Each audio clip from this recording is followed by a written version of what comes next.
Hello student, good morning to all of you. तो आज lecture को आगे करते हैं।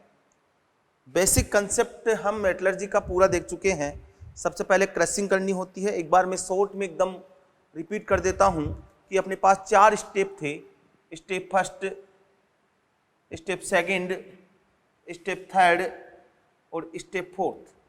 4 स्टेप में हम मेटलर्जी कर रहे थे। तो फर्स्ट में हमें पाउडर्ड फॉर्म में लेके जाना है, क्रशिंग करवानी है। सेकंड में हमें कंसंट्रेशन ऑफ ओर करवाना है, और कंसंट्रेशन ऑफ ओर 2 तरीके से होता है, ठीक है। और 2 तरीके से कंसंट्रेशन ऑफ ओर फिजिकल और केमिकल मेथड। फिर इसमें हमारे पास कंसंट्रेटेड ओर को ऑक्साइड में कन्वर्ट करना होता है। तो इसमें एक तरफ तो पहले रोस्टिंग या फिर कैल्सिनेशन और उसके बाद रिडक्शन, और फाइनली हमारे को करवाना होता है रिफाइनिंग, और हमें मिल जाता है मेटल। इसी चीज को मैं आगे अब प्रोसीड कर सकते हैं। कंसेप्ट हमने पूरे देख लिए हैं। अब हम एक एक कंपाउंड उठाएंगे और उसकी मेटलर्जी को हम स्टडी करेंगे कि किस कंपाउंड की कैसे मेटलर्जी होगी, ठीक है। तो देखें, हम मेटलर्जी किन किन एलिमेंट की पढ़ेंगे, पहले वो बता देता हूं मैं। किन किन एलिमेंट की मेटलर्जी पढ़ेंगे हम मेटलर्जी पढ़ेंगे जिंक की, आयरन की, एल्युमिनियम की, एसएन की, पीबी की, कॉपर की, एजी की और एयू की। इतने एलिमेंट्स की हम मेटलर्जी पढ़ेंगे। ये सब तुम्हारे सिलेबस में है। तो एजी और एयू ऑलरेडी हम पढ़ चुके हैं। इनकी तो हाइड्रोमेटलर्जी होती है, जो मैं बता चुका हूं कि इनको कैसे हम गेन करते हैं। फिर इनका जो मेटल मिलता है वो इम्प्योर होता है, उसकी क्या करवा देते हैं, रिफाइनिंग करवा देते हैं, इलेक्ट्रोलाइटिक रिफाइनिंग। बाकी मैं स्टार्ट कर रहा हूं जिंक से, और उसके बाद सेकंड नंबर पे आयरन। आयरन की मेटलर्जी सबसे ज्यादा इंपॉर्टेंट है, ठीक है। मिटाऊं, चलो।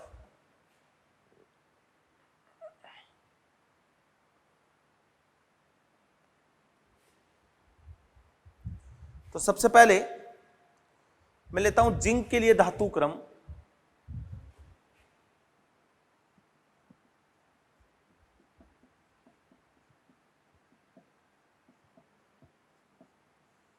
जिंक की मेटलर्जी की हम सबसे पहले बात करते हैं।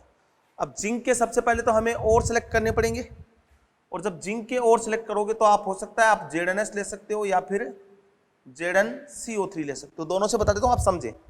इसको नाम दिया हमने केलेमाइन,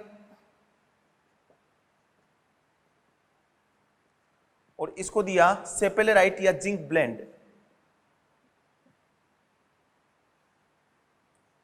अब ये मैंने और सेलेक्ट किए हैं, सबसे पहले ये और सेलेक्ट किए लिए हैं मैंने, ठीक है। अब और सेलेक्ट करने के बाद सबसे पहले क्या करवाना होता है, क्रशिंग करवा देंगे। उसके बाद क्या होना है, कंसंट्रेशन ऑफ ओर। तो ये तो सल्फाइड है, तो सल्फाइड का तो किससे कहेंगे, by froth flotation, by froth flotation. झाग पलवन विधि से इसका कंसंट्रेशन कर देंगे। ZnCO3 का बाई ग्रेविटी सेपरेशन, इसका ग्रेविटी सेपरेशन कर देंगे। बोला था ना, कार्बोनेट ऑक्साइड के लिए ग्रेविटी सेपरेशन हम यूज में लेते हैं। फिर यहां पे ये फर्स्ट सेकंड स्टेप है। थर्ड स्टेप में क्या करवाना होता है, थर्ड स्टेप में ऑक्साइड कन्वर्ट होता है। तो यहां तो ZnS, और ये एयर की प्रेजेंस में 3/2O2 और हीट, और यहां ZnCO3 डायरेक्ट हीट, ZnOCO2 गई, ZnO बन गया। तो इसको तो बोला कैल्सिनेशन, दिस इज कैल्सिनेशन, और इसको बोला रोस्टिंग। यहां बन गया ZnO प्लस SO2। अब हो सकता है ZnO बना हो सकता है ZnS 2O2 से रिएक्शन करके ZnSO4 बना हुआ हो, बट ZnSO4 भी टूट जाएगा हीट करने पे, ZnO और SO2 में टूट जाएगा। अब आपके पास यहां भी ZnO और यहां भी ZnO, तो उसके बाद क्या करवाना होता है, रिडक्शन किसका, जेडएनओ का रिडक्शन करना है। जिंक में सेल्फ रिडक्शन नहीं होता है, self reduction not possible, self reduction do not occur.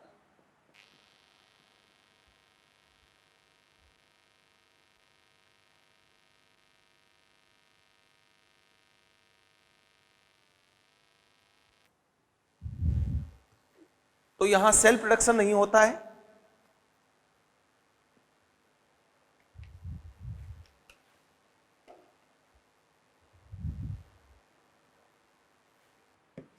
Reduction करवाऊंगा जेडएनओ CO जेडएन प्लस CO2 जेडएनओ और कार्बन, ये होता है 900 डिग्री सेल्सियस पे, कार्बन से भी रिड्यूस हो जाता है। बट जब कार्बन से रिड्यूस करवाओगे तो जिंक आपको गैसियस फॉर्म में मिलेगा। ये लो, तो जिंक मिल गया। अब इस जिंक को, इम्प्योर जिंक मिला है, इसका क्या करना है, रिफाइनिंग करना है। तो रिफाइनिंग करेंगे,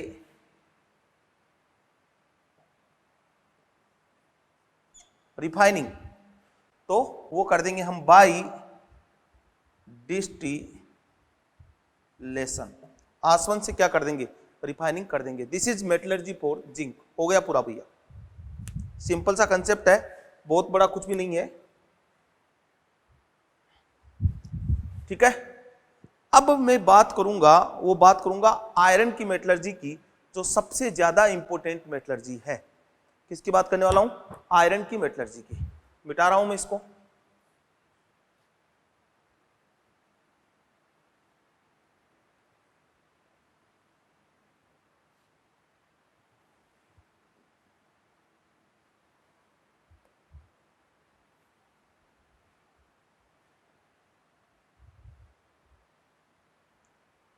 तो नेक्स्ट है अपने पास मेटलर्जी फॉर आयरन। आयरन के लिए मेटलर्जी, जो कि सबसे ज्यादा इंपॉर्टेंट मेटलर्जी है। तो इसको भैया ढंग से देखोगे और एक एक चीज को समझने की कोशिश करोगे। मेटलर्जी फॉर आयरन और वेरी इंपॉर्टेंट। मैं कोई जल्दबाजी नहीं करूंगा इसमें, एक एक लाइन को समझोगे आप, क्योंकि थोड़ी सी कॉम्प्लिकेटेड मेटलर्जी है ये, ठीक है। अब मैं आयरन की मेटलर्जी की बात कर रहा हूं। तो आयरन की मेटलर्जी में सबसे पहले हम और सेलेक्ट कर लेते हैं, ठीक है। तो और आप अलग अलग ले सकते हो। मान लो आपने और FeS2 लिया, ये वाला लिया, या आपने लिया FeS2 लिया, या फिर आपने लिया FeCO3, ये आयरन पायरिटीज, और ये वाला है सीडे राइट, नाम सब बताए हुए हैं। या फिर आप ले सकते हो Fe2O3.3H2O, इसको बोला मैंने लिमोनाइट, नाम सबके बताए हुए हैं Fe2O3, और इसको मैंने बोला हेमेटाइट,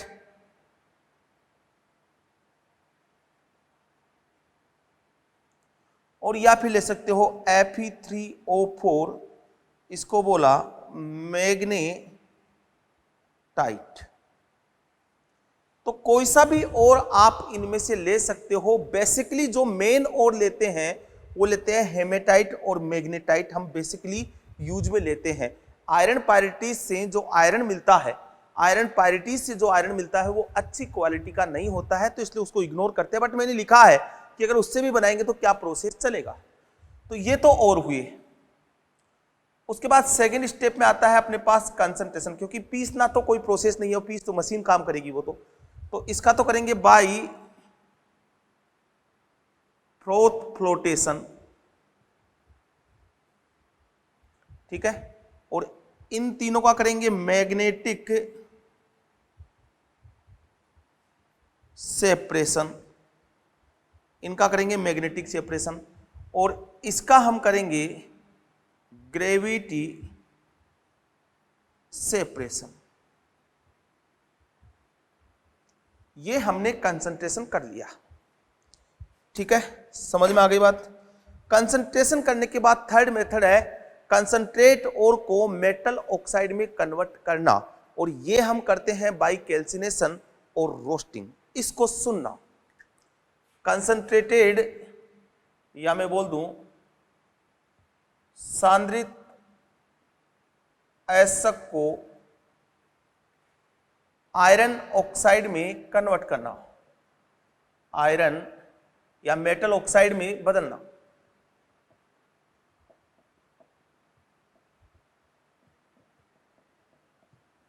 ये थर्ड स्टेप का ए पॉइंट था, सांद्रित एसक को मेटल ऑक्साइड में बदलना। तो देखो FeS2 है ना, ठीक है, FeS2 है, तो इसको एयर के साथ हीट करवाऊंगा, हीट करूंगा तो क्या हो गई, रोस्टिंग। किस में चल जाएगा, Fe2O3 प्लस SO2, तो इसका तो हुआ रोस्टिंग। FeCO3 है, इसको डायरेक्ट हीट करूंगा तो ये क्या हो जाएगा, कैल्सिनेशन। किस में टूट जाएगा, FeO प्लस CO2 में। Fe2O3 3H2O, इसको हीट करूंगा तो ये भी क्या हो जाएगा, कैल्सिनेशन, और ये कन्वर्ट हो जाएगा Fe2O3 में, और H2O क्या हो जाएगा, वेपराइज्ड हो जाएगा। Fe3O4 है, इसको हीट करूंगा, इसका भी कैल्सिनेशन, तो FeO प्लस Fe2O3 में टूट जाएगा। ये Fe2O3 है ही ऑलरेडी। अब बात आती है कि यहां कैल्सिनेशन, यहां कैल्सिनेशन, यहां कैल्सिनेशन, आयरन पायरेटीज में हम रोस्टिंग करवाते हैं। आयरन की मेटलर्जी में रोस्टिंग कंपलसरी है, रोस्टिंग करवाना है। ये जो FeO बनाना, इसको वापस से एयर की प्रेजेंस में हीट करूंगा तो चला जाएगा Fe2O3 में। इसको भी एयर की प्रेजेंस में हीट करूंगा तो ये भी चला जाएगा Fe2O3 में। मतलब मैं FeO नहीं रहने दे रहा, FeO बनते ही मैं उसको, तो ये वाली प्रोसेस भी क्या है, रोस्टिंग, और ये वाली प्रोसेस भी क्या है, रोस्टिंग। तो मैं बोल रहा हूं केवल कैल्सिनेशन से काम नहीं चलेगा, जहां मैंने कैल्सिनेशन करवाया है वहां रोस्टिंग भी मुझे करवानी पड़ेगी। कंप्लीट FeO को Fe2O3 में कन्वर्ट करना पड़ेगा। तो यहां आप देखें, यहां Fe2O3 है, यहां Fe2O3 है, Fe2O3 है, Fe2O3 है, और ये Fe2O3 है। मतलब कैल्सिनेशन व रोस्टिंग के बाद जो फाइनल प्रोडक्ट आया है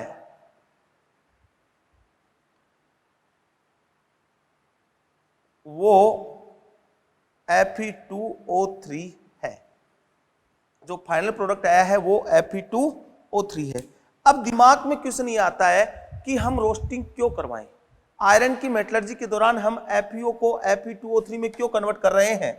FeO फॉर्म में मेटल ऑक्साइड है ना ये, तो ऐसा क्यों कर रहे हैं, उसका जवाब मैं दे रहा हूं, सुनना। तो पहले क्वेश्चन लिखता हूं, उसके बाद आगे बढ़ता हूं।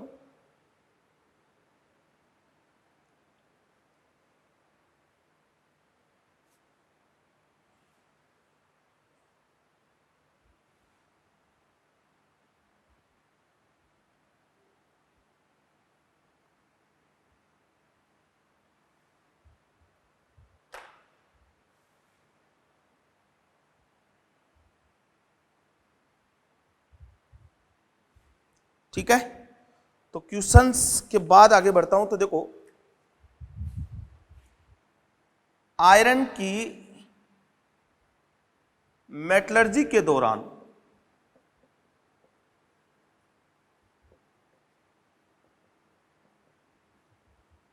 रोस्टिंग क्यों करवाया जाता है, क्वेश्चन ये। या फिर आयरन की मेटलर्जी के दौरान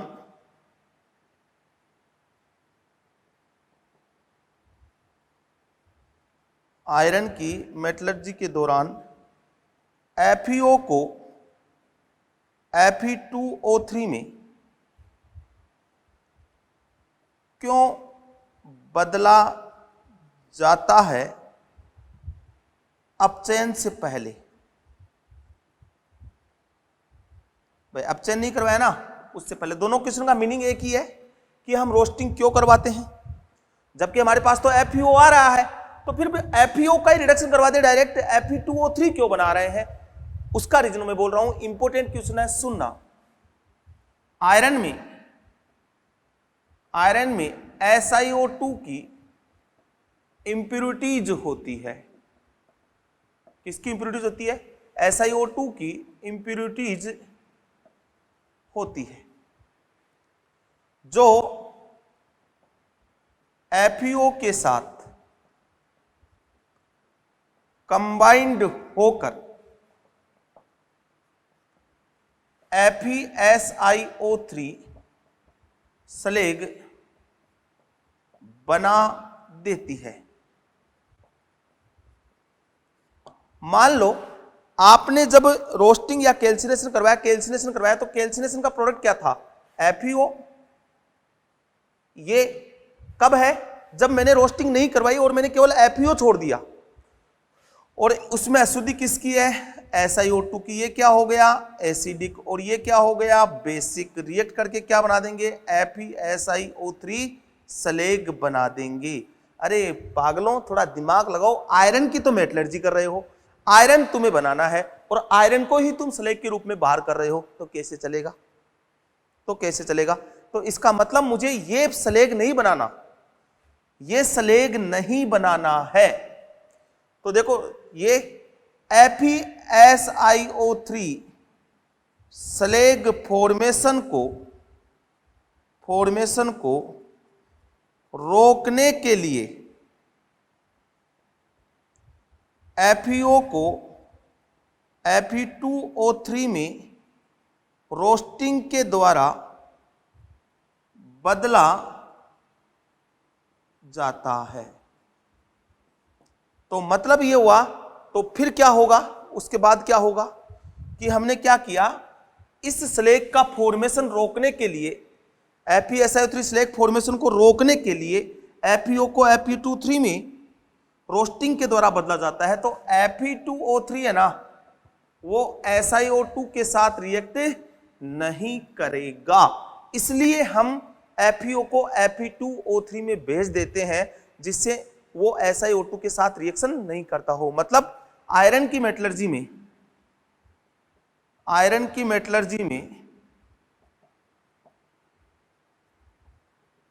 इस स्लेग का निर्माण नहीं होता है। अरे किसी भी अगर स्लेग बनेगा तो स्लेग तो धातुमल है, उसको तो बाहर निकालना है, तो वो जिस धातु की मेटलर्जी कर रहे हैं उसी को बाहर क्यों निकालेंगे? All clear? समझ में आ गया?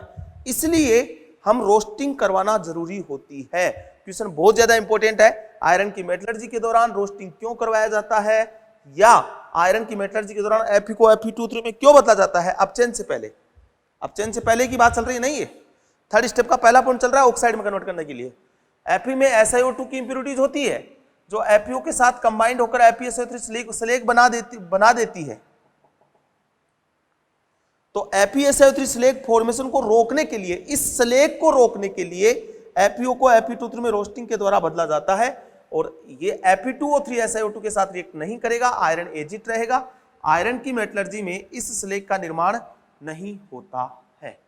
और इसके बाद आता है स्मेल्टिंग, जिसको हम बोलते हैं कार्बन कार्बन मोनोऑक्साइड अपचयन। इसके बाद तो फाइनल प्रोडक्ट कैल्सिनेशन और रोस्टिंग का फाइनल प्रोडक्ट क्या था? Fe2O3 था। अब इसका हम क्या करवाएंगे? रिडक्शन करवाएंगे, जिससे हमें आयरन मिल जाए। ठीक है, मिटाऊं?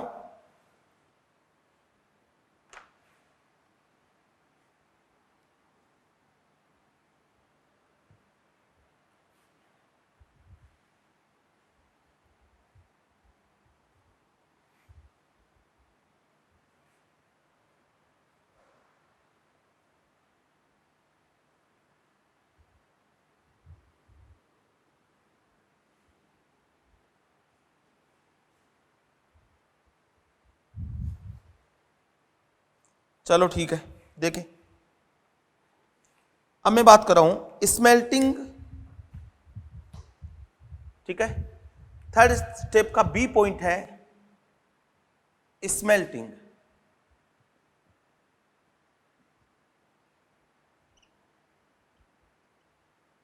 प्रगलन या फिर Fe2O3 का कार्बन कार्बन मोनोऑक्साइड अपचयन, ये स्टेप थर्ड का बी पॉइंट है, ठीक है। तो Fe2O3 का जो स्मेल्टिंग हम करवाते हैं, प्रगलन हम करवाते हैं, वो कहां करवाते हैं उसके बारे में हम बात करेंगे। स्मेल्टिंग या प्रगलन या Fe2O3 का अपचयन। तो देखो, प्रगलन प्रक्रिया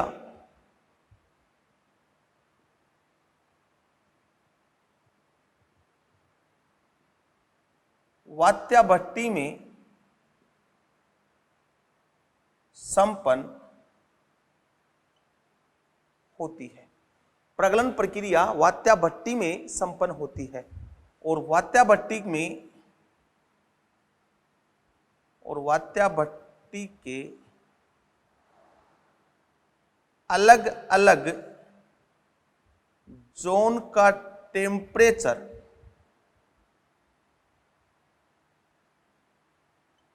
अलग अलग होता है।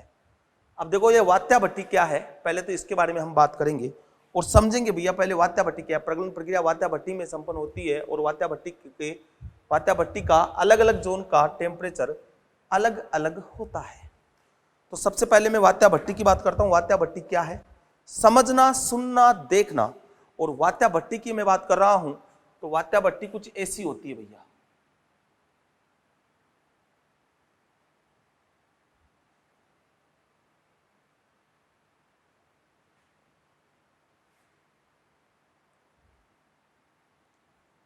ऐसी वात्या भट्टी होती है, एक फिक्स होता है। इस पार्ट को है ना, इस पार्ट को बोलते हैं थ्रोट, ये वाला जहां से इसको चार्ज किया जाता है, मतलब इसको खाना दिया जाता है। तो ये वाला पार्ट है ना, ऊपर वाला, इसको बोलते हैं थ्रोट। और ये जो बीच वाला पार्ट है इसको बोलते हैं बेली। बेली मतलब बेली डांस देखा होगा ना, ऐसे कर करके, तो इसको बोलते हैं बेली। और ये जो वाला पार्ट है इसको बोलते हैं ट्यूअर्स जोन।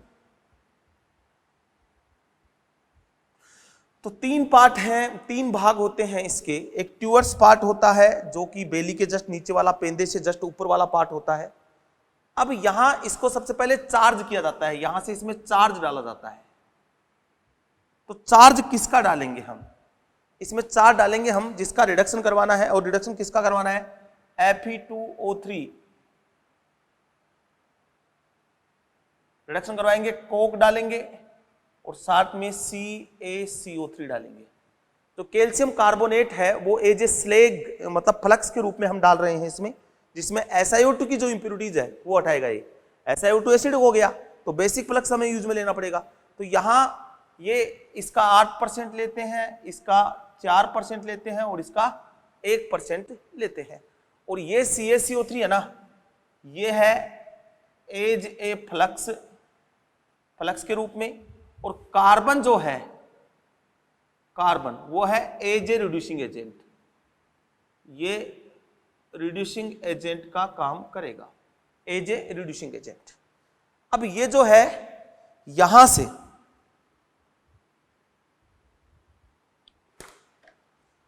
से हॉट एयर पास आउट की जाती है।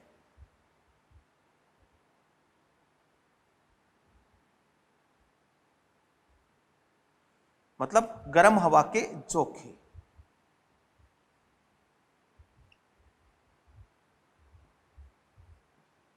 यहां से पास आउट किए जाते हैं।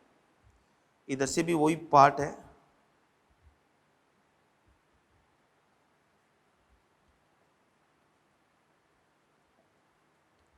गर्म हवा के झोंके, ठीक है। ये यहां से पास आउट किए जाते हैं। Hot air blast of hot air. अब इसमें क्या होता है, यहां एग्जॉस्ट लगा होता है, ये एग्जॉस्ट लगा दिया मैंने, जो बाहर निकलेगा, यहां से बाहर निकलेगी CO2 और CO बाहर निकलेगी, इधर भी वही सेम है, एग्जॉस्ट जिसको बोलते हैं, एग्जॉस्ट मतलब गैसें जो बनी है वो बाहर निकलेगी, ये वाला पार्ट हो गया। अब इसके जोन होते हैं अलग अलग, और वो जोन क्या होता है उसको आप समझें और देखें। जोन एक तो होता है रिडक्शन जोन,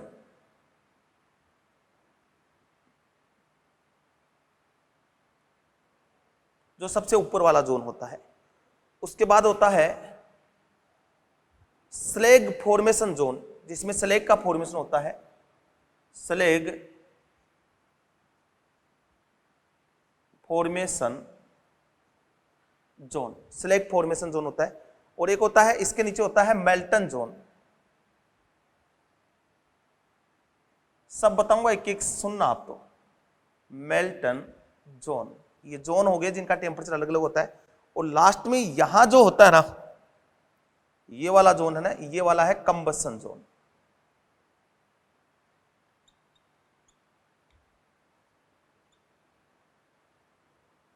ठीक है, ये इसके जोन हो गए। और यहां से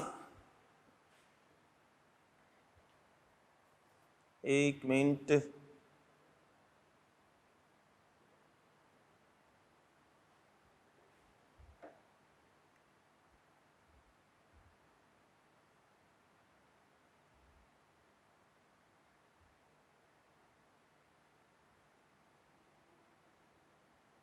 अभी इनके बारे में बताऊंगा, बात करूंगा ये क्या है। अब सुनो, 4 जोन होते हैं इसमें, एक रिडक्शन जोन, एक स्लैग फॉर्मेशन जोन, एक मेल्टन जोन और एक कंबसन जोन। जो रिडक्शन जोन है ना, उसका टेम्परेचर कहां से कहां होता है? उसका टेम्परेचर होता है 400 से 800 डिग्री सेल्सियस, 400 से 800 डिग्री सेल्सियस, ये रिडक्शन जोन का टेम्परेचर होता है।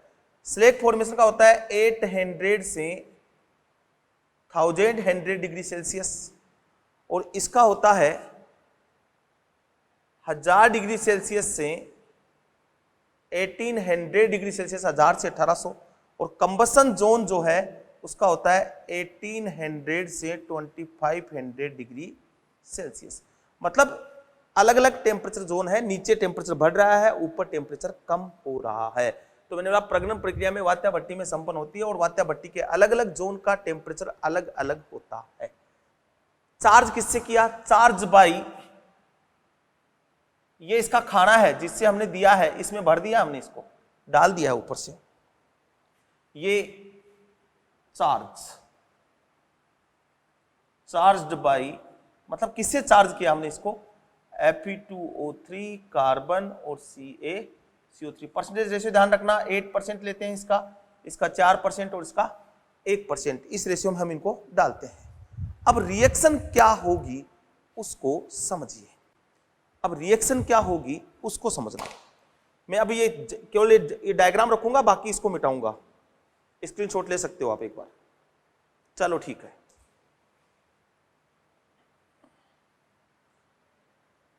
टूअर्स।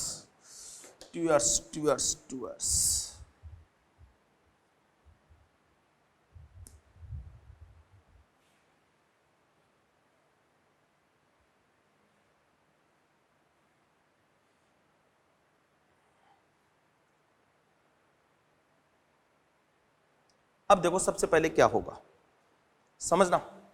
सबसे पहले क्या होगा, ऊपर से कार्बन आएगा, कोक है तो ग्रेविटी लगेगी, तो कार्बन नीचे की तरफ आएगा। जैसे ही कार्बन नीचे की तरफ आएगा, यहां से आप गर्म हवा के क्या दे रहे हो? झोंके दे रहे हो। कार्बन यहीं आते हैं, इस गर्म हवा के झोंके में क्या होगा? बर्न होगा, कार्बन जलेगा। ऊपर से कार्बन आ रहा है, नीचे से गर्म हवा के झोंके आप सप्लाई कर रहे हो। जैसे ही कार्बन गर्म हवा के झोंके के कांटेक्ट में आएगा, कार्बन जलेगा, और कार्बन जलेगा तो किसका निर्माण होगा? कार्बन का जलना दहन कहलाता है, कार्बन का जलना दहन कहलाता है। और जब कार्बन जलता है, कार्बन जलता है तो उसको हम दहन बोलते हैं। और कार्बन जब जलता है तो CO2 और CO का निर्माण होता है, और ये रिएक्शन ऊष्माक्षेपी होती है, मतलब एनर्जी रिलीज होगी, हीट रिलीज होगी। इस जोन का टेम्परेचर बढ़ जाएगा। मतलब सबसे पहले मैंने बोला कंबसन जोन, ये वाला। तो कंबसन जोन में हुआ क्या है, कंबसन जोन में हुआ क्या है, ऊपर से कार्बन आया, कार्बन बर्न होना स्टार्ट हुआ। तो यहां पे जैसे बर्न होना स्टार्ट होगा, इसको मैं बोलता हूं दहन क्षेत्र। और दहन क्षेत्र में क्या होगा, कार्बन O2 और ये CO2 और ये कार्बन और ये हाफ O2 और ये CO, ये निर्माण होगा, दहन होगा, क्योंकि गर्म हवा यहां से जो के दे रहे हो। और ये दोनों रिएक्शन हाईली एक्सोथर्मिक, ये रिएक्शन हाईली क्या है, एक्सोथर्मिक है। तो इस जोन का टेम्परेचर बढ़ जाएगा। मतलब कितनी एनर्जी रिलीज होगी, कितना हीट आएगा, 1800 से 2500 डिग्री सेल्सियस, क्योंकि कार्बन यहीं पे बर्न हो रहा है। ऊपर से कार्बन आया, नीचे से गर्म हवा के झोंके गए, कार्बन का जलना स्टार्ट हुआ और इस जोन का टेम्परेचर बढ़ गया। दहन क्षेत्र क्यों बोला, क्योंकि कार्बन का दहन हो रहा है और टेम्परेचर बढ़ के हो गया 1800 से 2500 डिग्री सेल्सियस। क्या बनी, CO और CO2 बनी। जैसे ही CO और CO2 बनेगी, ऊपर की तरफ उड़ेगी। जैसे ही CO और CO2 बनेगी, ऊपर की तरफ उड़ेगी। एक्सेस में CO और CO2 यहां से बाहर निकलना स्टार्ट होगी। तो नीचे CO CO2 बनी और ऊपर की तरफ उड़ी, और जैसे ही ऊपर की तरफ उड़ी, यहां पे ऊपर की तरफ उसका टेम्परेचर क्या हो जाएगा, कम हो जाएगा। भाई यहां जल रहा है तो टेम्परेचर यहां होगा, यहां टेम्परेचर वो है। तो ऊपर रिडक्शन जोन में क्या होगा, अपचयन क्षेत्र में,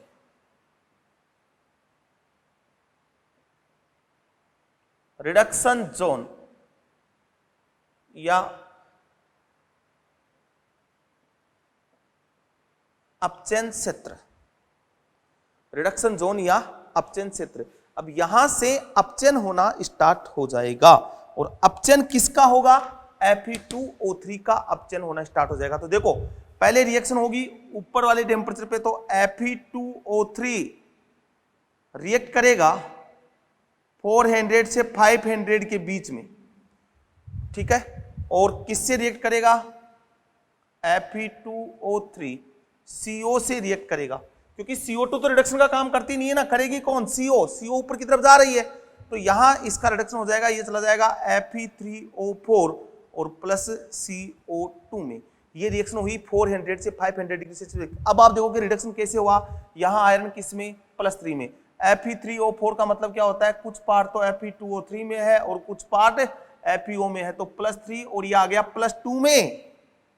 Fe3O4 का मतलब यही तो होता है, मिक्स्ड ऑक्साइड है। तो Fe2O3 कुछ पार्ट तो Fe2O3 में और कुछ पार्ट आ गया FeO में। तो FeO3O4 में दो भाग है, Fe2O3 FeO। तो रिडक्शन हुआ कि नहीं हुआ, +3 से कहां गया, +2 में। फिर और रिएक्शन होगी, Fe3O4 जो है वो वापस रिएक्ट करेगा CO से, वो करेगा 500 से 600 डिग्री सेल्सियस पे। तो Fe3O4 का रिडक्शन हो जाएगा और ये बन जाएगा FeO और CO2 में। ये CO2 जो मैंने बाहर निकाली है, CO2 बाहर निकलना स्टार्ट हो जाएगी। एक्सेस में CO है, वो भी बाहर निकलना स्टार्ट हो जाएगी।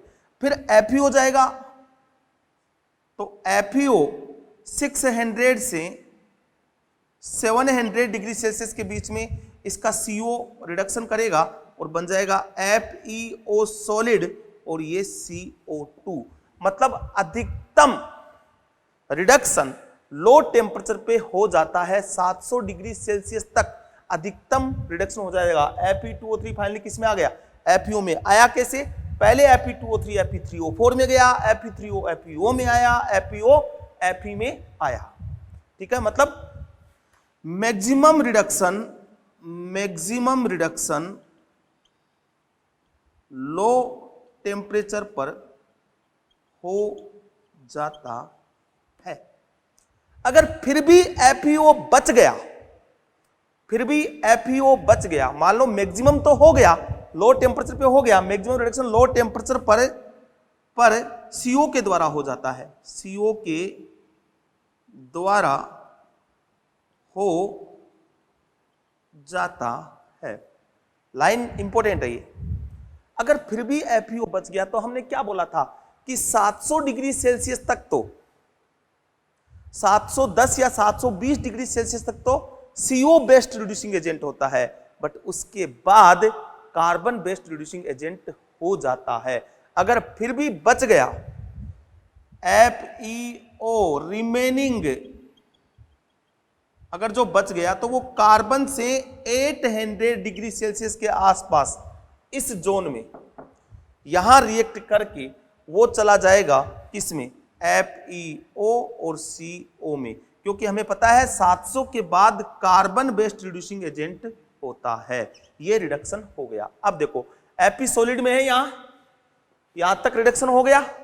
वापस से बता देता हूं, ऊपर से कार्बन आया, नीचे से गर्म हवा के झोंके तुमने दिए, कार्बन का जलना स्टार्ट हुआ। और कार्बन का जलना क्या कहलाता है, दहन कहलाता है। क्या किसका निर्माण हुआ, CO2 और CO का। एनर्जी क्या हुई, रिलीज हुई। जैसे CO2 बनी, ऊपर की तरफ उड़ेगी, ऊपर की तरफ उड़ेगी तो Fe2O3 है, Fe2O3 का रिडक्शन करना स्टार्ट कर देगी। पहले Fe2O3 को Fe3O4 में भेजेगी, Fe3O4 को FeO में भेजेगी, FeO को Fe में भेजेगी। फिर भी FeO बच गया तो उसका कार्बन खुद क्या कर देगा, रिडक्शन कर देगा।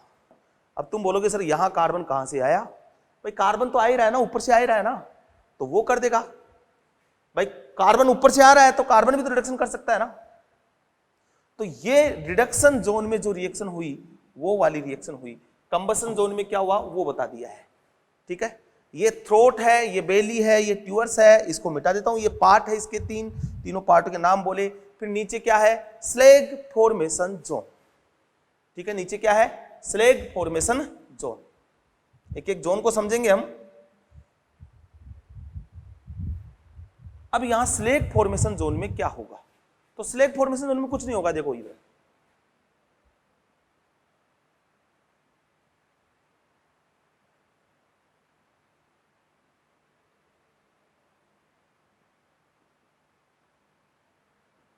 धातुमल निर्माण क्षेत्र, आपसे ऊपर से क्या डलता, CaCO3। CaCO3 1000 डिग्री सेल्सियस के आसपास डिकम्पोज होना स्टार्ट हो जाएगा। तो CaCO3 टूटेगा और Ca और CO2 बनाएगा, ठीक है। क्या बनाएगा, Ca और CO2 बनाएगा। अब इसको स्लैग फॉर्मेशन जोन बोलते हैं। इसको एक नाम और बोलते हैं, स्लैग फॉर्मेशन जोन भी बोलते हैं। दूसरा नाम इसका है, वो हम बोलते हैं इसको उष्मा अवशोषण का क्षेत्र।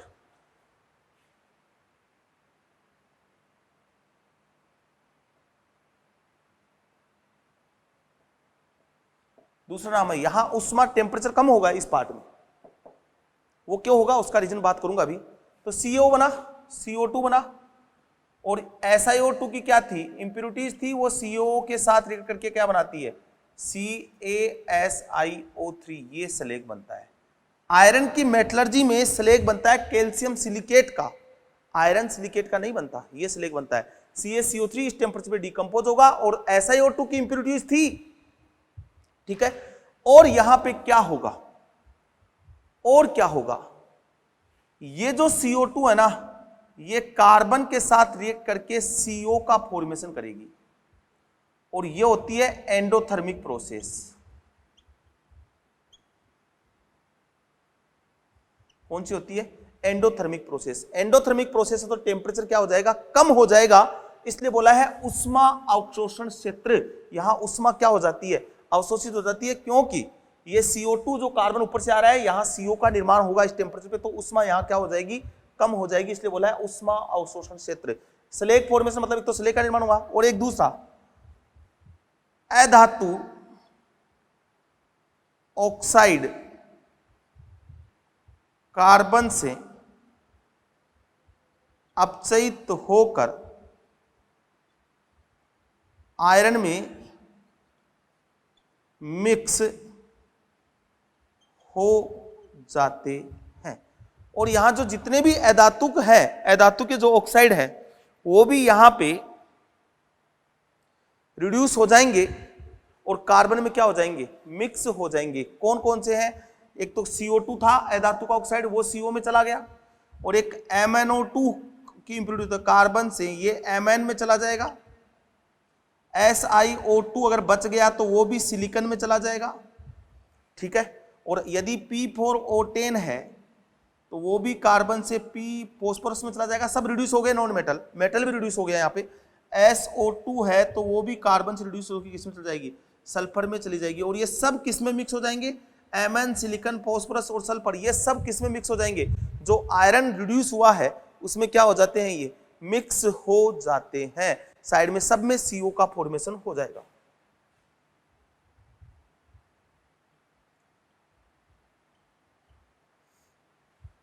ठीक है, तो ये हुआ स्लेग फॉर्मेशन जोन। वापस सुन ले, स्लेग फॉर्मेशन जोन का मतलब क्या है। यहां कैल्शियम कार्बोनेट जो फ्लक्स के रूप में हमने डाला था वो टूटेगा, टूट के CO देगा, CO SiO2 के साथ करके कैल्शियम सिलिकेट बनाएगा जो कि स्लेग है। फिर इस क्षेत्र में CO2 का कार्बन रिडक्शन कर सकता है तो एंडोथर्मिक प्रोसेस होगी, इसलिए बोल दिया उष्मा अवशोषण क्षेत्र। इसके अलावा जो नॉन मेटल के ऑक्साइड है, अधातु ऑक्साइड कार्बन से अपचित होकर आयरन में क्या हो जाते हैं, मिक्स हो जाते हैं। Mn भी जो आयरन बना है उसमें मिक्स हो गया, सिलिकॉन, फास्फोरस, सल्फर, ये जो आयरन रिड्यूस होकर हमें मिला था यहाँ पे, इसमें सब क्या हो गए, ये मिक्स हो जाते हैं। फिर लास्ट में आता है आपके पास मेल्टन जोन, ये वाला जो Fe जो सॉलिड है वो इस टेम्परेचर पे 1503, क्योंकि इसका टेम्परेचर यही है, इसके बीच का ही है, ये Fe लिक्विड में चला जाएगा। किस में चला जाएगा, Fe लिक्विड में चला जाएगा। मतलब यहां पे मेल्टन जोन का मतलब है गलन क्षेत्र, मतलब जो आयरन सॉलिड था वो क्या हो गया, मेल्ट हो गया, लिक्विड फॉर्म में आ गया है, तभी तो इसको क्या बोला है, प्रगलन बोला है। ये है आयरन की मेटलर्जी। अब देखो यहां पे तो आ जाता है Fe लिक्विड, ये इकट्ठा कर लिया यहां पे Fe लिक्विड, ठीक है, ये Fe लिक्विड आ गया। अब मुझे ये बताओ यहां पे इकट्ठा कौन होगा, इस जगह कौन होगा इकट्ठा, ये कौन है, CaSiO3 स्लेग, जो कि धातु से हल्का होता है और धातु की ऊपरी सतह पे तैरता है। स्लेग यही बना था CaSiO3, ये इसके ऊपर जाएगा और आयरन लिक्विड नीचे आ जाएगा। अब देखो स्लेग Fe लिक्विड को गर्म हवा के झोंके के संपर्क में नहीं आने देता है, नहीं आने देता है, जिससे आयरन का वापस ऑक्सीडेशन नहीं होता है। भाई ऊपर तो स्लेग की लेयर जा रही है ना, और ऊपर से गर्म हवा के झोंके फेंक रहे हो, तो ये जो आयरन लिक्विड है ना, अगर ये स्लेग नहीं होता तो इस गर्म हवा के झोंके के कांटेक्ट में आ जाता, इसके कांटेक्ट में आ जाता, तो आयरन लिक्विड जो हम रिड्यूस करवाया है ये वापस से ऑक्सीडाइज हो सकता है एयर से। आयरन एयर से बहुत जल्दी ऑक्सीडाइज होता है, इसलिए स्लेग क्या करता है, स्लेग Fe लिक्विड को गर्म हवा के झोंके के संपर्क में नहीं आने देता है, जिससे Fe का वापस ऑक्सीडेशन नहीं होता है। तो ये स्लेग की लेयर हो गई। This is metallurgy of iron. Clear? वापस से रिपीट कर देता हूं, हो सकता है कई बच्चों को इसमें प्रॉब्लम आई होगी और कंफ्यूज हुए होंगे, तो उसको दूर करने के लिए मैं इसको एक बार मैं वापस से क्लियर कर देता हूं। करना क्या है, कुछ भी नहीं है, वात्या भट्टी लेनी है, चार्ज करना है, ठीक है। 3 पार्ट है, थ्रोट, बेली और ट्यूअर्स। क्या करना है, नीचे से गर्म हवा के झोंके देने हैं, ऊपर से कार्बन आना है, कार्बन का जलना स्टार्ट होगा, CO और CO2 का निर्माण होगा, रिएक्शन उष्माक्षेपी होती है, एनर्जी रिलीज होगी, CO और CO2 बनेगी, ऊपर की तरफ उड़ेगी। जैसे ऊपर की तरफ उड़ेगी, ऊपर से कौन आ रहा है, Fe2O3, तो CO Fe2O3 का रिडक्शन करना स्टार्ट कर देगा। Fe2O3 को Fe3O4 में भेजेगा, Fe3O4 को FeO में भेजेगा, FeO को Fe में भेजेगा। मैक्सिमम रिडक्शन लो टेम्परेचर पे CO के द्वारा हो जाता है। सॉलिड है आयरन अभी भी यहाँ। फिर मैं बोल रहा हूं कि अगर फिर भी कुछ बच गया, फिर भी FeO बच गया, तो 700 डिग्री के बाद कार्बन बेस्ड रिड्यूसिंग एजेंट है वो बचे हुए रिमेनिंग FeO को भी Fe में भेज देगा, सॉलिड में। फिर आएगा स्लेग फॉर्मेशन जोन। इस 1000 डिग्री सेल्सियस पे CaCO3 टूटेगा,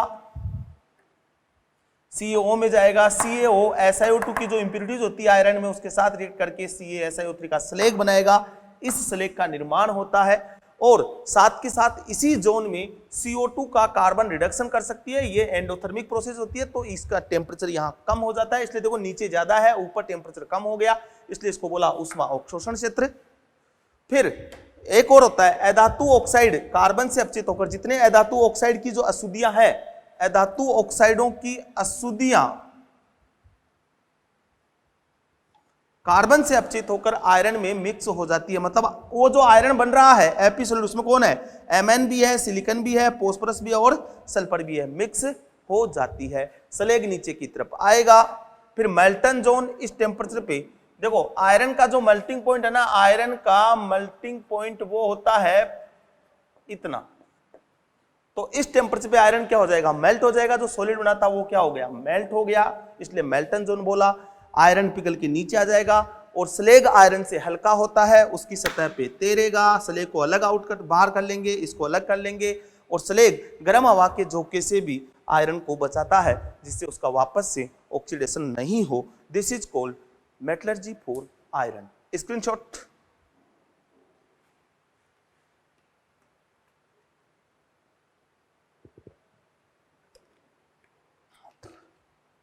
ठीक है, मिटाऊं? ओके, मिटा दूं? चल,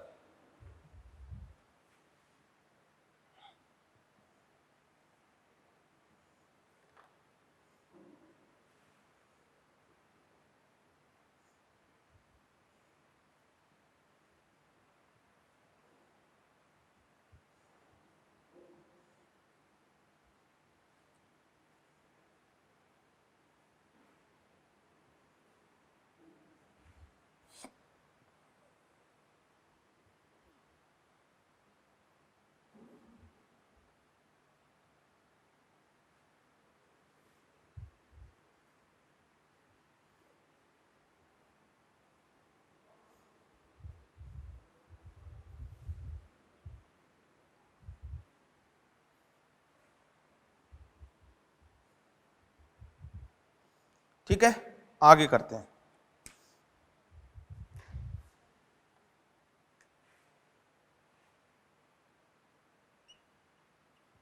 इस प्रकार से प्राप्त आयरन को पिग आयरन कहते हैं। ये जो हमें यहां आयरन मिलता है उस आयरन को पिग आयरन कहते हैं। देखो आयरन तीन तरह के होते हैं और पिग आयरन देखो, पिग आयरन मतलब कच्चा लोहा। इसमें क्या होता है, 95% तो होता है आयरन और 5% होता है कार्बन, क्योंकि ये मिक्स हुए थे ना, और अदर। ठीक है, अदर इसमें और क्या होता है, 5% इसमें कार्बन और अदर भी होते हैं लिटिल मात्रा में, और अदर इसमें है वो है कार्बन, सॉरी, सिलिकॉन, सल्फर, एमन, ये भी इसमें प्रेजेंट है, और फॉस्फोरस, इनकी इंप्योरिटीज होती है। कार्बन का मैक्सिमम परसेंटेजेस होता है इसमें। तो देखो आयरन तीन तरह का होता है। एक पिग आयरन बोला, एक मैं बोलूं कास्ट आयरन, और एक रोट आयरन।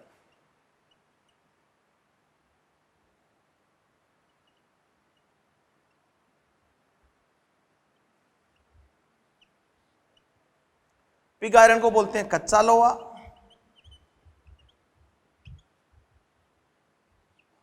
कास्ट आयरन को बोलते हैं ढलवा लोहा। होपफुली शायद हिंदी में ढलवा लोहा ही बोलते हैं कास्ट आयरन को। कास्ट आयरन को हम बोलते हैं ढलवा लोहा बोलते हैं, और यहां इसको बोलते हैं पिटवा लोहा। ये पता होना चाहिए। इसमें कार्बन का जो परसेंटेज होता है ना, वो 2 से 5% होता है, इसमें होता है 2 से 4%, और इसमें होता है 2 से 3%। मतलब मिनिमम कार्बन का परसेंटेज किसमें होता है, वो होता है रोट आयरन में मिनिमम कार्बन होता है, मैक्सिमम किसमें होता है, पिग आयरन में। पिग आयरन में अदर और कौन सी इंप्योरिटीज होती है? सिलिकॉन भी मिक्स होता है, सल्फर भी होता है, एमएन भी होता है और फॉस्फोरस भी इसमें होता है। अभी हमने पढ़ा था ना कि ये मिक्स होके अपचयित होकर आयरन में मिक्स हो जाती है। तो ये 3 प्रकार के आयरन है, सीट में आपको दिए हुए हैं, इनके किसका कहाँ यूज है वहां सीट से आप देख लें, एनसीईआरटी में भी दिए हुए मिल जाएंगे आपको। Pig iron, cast iron, carbon का सबसे ज्यादा परसेंटेज पिग आयरन में, सबसे कम रोट आयरन में, पिटवा लोहा में। अब यहाँ पे हमारे तो इस प्रकार से जो प्राप्त हुआ वो कौन सा था? पिग आयरन था। अब पिग आयरन को कास्ट आयरन में कैसे बदलेंगे और पिग आयरन को रोट आयरन में कैसे बदलेंगे उसके बारे में बता रहा हूं, देखें।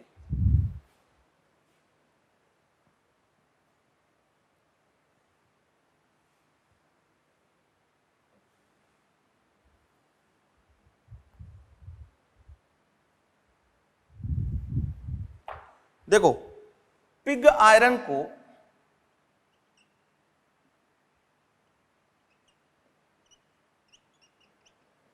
रीमेल्ट किया जाता है। पिग आयरन को रीमेल्ट मतलब वापस से पिघलाया जाता है, रीमेल्ट वापस से पिघलाया जाता है। और जब सडनली कूल्ड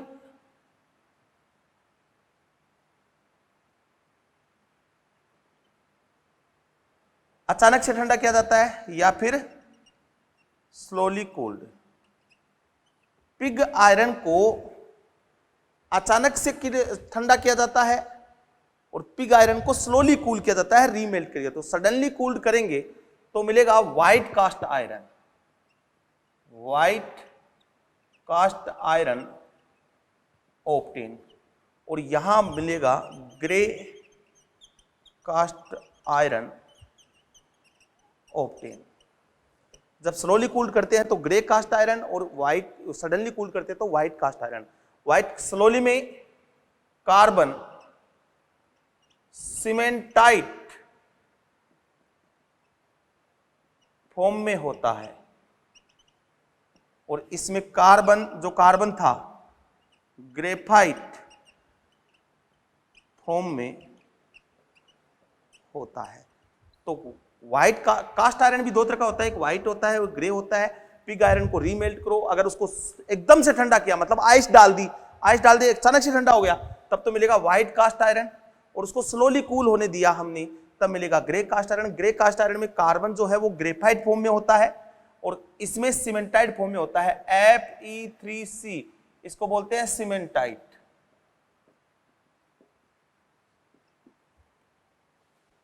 क्लियर? नेक्स्ट देखो,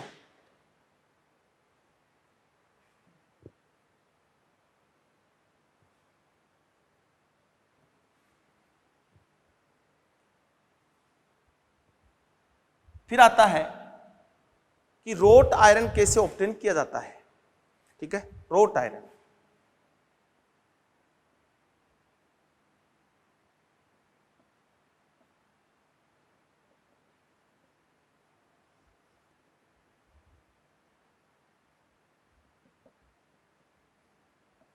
पिटवा लोहा। ठीक है, molten pig iron mixed with hematited pieces, मतलब गलित पिग आयरन को हेमेटाइट के टुकड़ों के साथ मिक्स किया जाता है। गलित पिग आयरन को हेमेटाइट के टुकड़ों के साथ मिक्स किया जाता है। ठीक है, और भट्टी जो जिसमें हेमेटाइट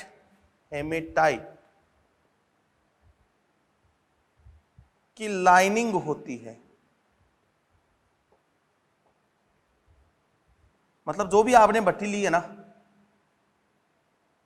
तो उसमें ये लाइनिंग यहां पे इस जगह हेमेटाइट की क्या होती है, लाइनिंग होती है, हेमेटाइट भरा हुआ रहता है इसमें। तो गलित पिग आयरन को हेमेटाइट के टुकड़ों के साथ मिक्स किया जाता है, भट्टी जिसमें हेमेटाइट की लाइनिंग होती है। तो हेमेटाइट देन इंप्योरिटीज ऑफ, तो सिलिकॉन एमन की अशुद्धियां हेमेटाइट के द्वारा क्या हो जाती है, ऑक्सीकृत हो जाती है। ठीक है, सिलिकॉन एमन व कार्बन की अशुद्धियां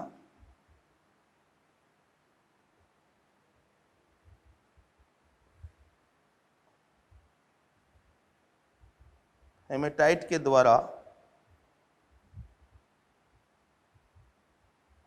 ऑक्सीकृत हो जाती है। ठीक है, ये जो क्या होती है, ऑक्सीकृत हो जाती है। और इस प्रकार से प्राप्त आयरन को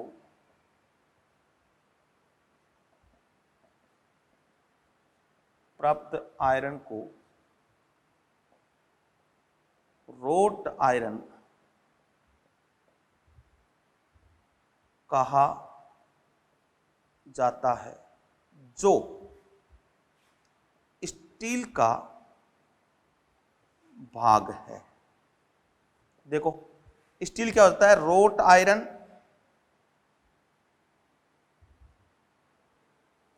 plus spiegeleisen, wrought iron plus spiegeleisen. Spiegeleisen मिश्र धातु है भैया, किसकी, Fe, Mn और कार्बन, इनको मिक्स कर दिया जाए तो पार्ट ऑफ स्टील फॉर्म्ड, तो स्टील का क्या बन जाता है, पार्ट बन जाता है। कुछ नहीं करना, गलित पिग आयरन को हेमेटाइट के टुकड़ों के साथ मिक्स कर दो, भट्टी जिसमें हेमेटाइट की लाइनिंग होती है, तो सिलिकॉन एमन व कार्बन की अशुद्धियां हेमेटाइट के द्वारा क्या हो जाती है, ऑक्सीकृत हो जाती है। तो इस प्रकार से हमें मिलता है, वो बनता है स्पीगलाइजिन। इस प्रकार से प्राप्त आयरन को रोट आयरन कहा जाता है, जो कि स्टील का ही भाग है। तो रोट आयरन और स्पीगलाइजिन ये पार्ट ऑफ स्टील फॉर्म्ड, मतलब स्टील का भाग का निर्माण कर देते हैं। अब देखना, स्टील निर्माण के दौरान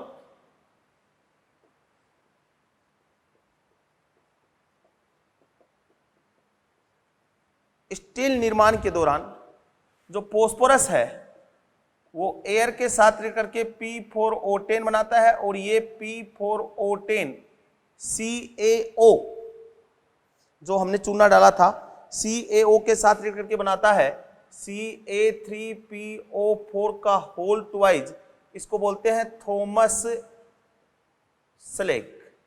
ये फॉर्मूला ध्यान रखना भैया, इसको बोलते हैं थॉमस स्लेग, इसका उपयोग उर्वरक बनाने में किया जाता है। यह हुई आयरन की मेटलर्जी। क्लियर, 3 तरह के आयरन, कास्ट आयरन कैसे मिलेंगे और ये कैसे बनाएंगे, इसके बारे में बात की है। होपफुली समझ में आ गया होगा स्पीगलाइजिन क्या है और ये क्या है। ठीक है, याद कर लेना, पढ़ लेना ढंग से। हमने मेटलर्जी फॉर आयरन देखी थी। वात्या भट्टी में अलग अलग जोन का अलग अलग टेम्परेचर होता है, किस जोन का कितना टेम्परेचर होता है समझ में आ गया होगा। ऊपर से कार्बन आता है, सॉरी, नीचे से ब्लास्ट ऑफ हॉट एयर जाती है, कार्बन बर्न होता है, CO2 का निर्माण होता है और हीट रिलीज होती है। जैसे ही ऊपर की तरफ CO जाएगा, ऊपर से Fe2O3 आएगा, उसका रिडक्शन करना स्टार्ट कर देगा। Fe2O3 Fe3O4 में जाएगा, Fe3O4 FeO में जाएगा, Fe सॉलिड में जाएगा। फिर भी कुछ FeO बच गया तो उसका रिडक्शन कर देगा कार्बन हाई टेम्परेचर पर। तो ऊपर वाला जोन था रिडक्शन जोन, नीचे वाला था कंबशन जोन, उसके बाद स्लैग फॉर्मेशन जोन था जहां हीट एब्जॉर्प्शन होती है, अवशोषण क्षेत्र जोन है। क्यों होता है? क्योंकि CO2 C से रिएक्शन करके CO बनाता है, ये प्रोसेस एंडोथर्मिक होती है। साथ के साथ स्लैग फॉर्मेशन भी होता है, CaCO3 टूटता है CaO और CO2 में, CaO SiO2 के साथ रिएक्शन करके कैल्शियम सिलिकेट का स्लैग बनाता है और नॉन मेटल के ऑक्साइड अपचयित होकर धातु में क्या हो जाते हैं, मिक्स हो जाते हैं। फिर उसके बाद मेल्टन जोन, सॉलिड आयरन मेल्ट होता है 1503 डिग्री सेल्सियस पे, इसका मेल्टिंग पॉइंट होता है। इस प्रकार से इस विधि में जो हमें आयरन प्राप्त होता है उसको हम बोलते हैं पिग आयरन, जिसमें carbon, manganese, silicon, sulphur, phosphorus की इंप्योरिटीज होती है।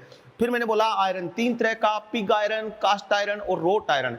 पिग आयरन से कास्ट आयरन कैसे बनाते हैं? पिग आयरन को मेल्ट करते हैं और सडनली कूल्ड करते हैं और स्लोली कूल्ड करते हैं, तो व्हाइट कास्ट आयरन और ग्रे कास्ट आयरन आपको मिलता है। फिर रोट आयरन कैसे बनाते हैं? हेमेटाइट के पीसेस डालते हैं तो इंप्योरिटीज ऑक्सीडाइज हो जाती है, कार्बन कंटेंट कम हो जाता है और हमें रोट आयरन मिल जाता है। और स्पिगलाइजेंस के बारे में भी बताया था। Clear?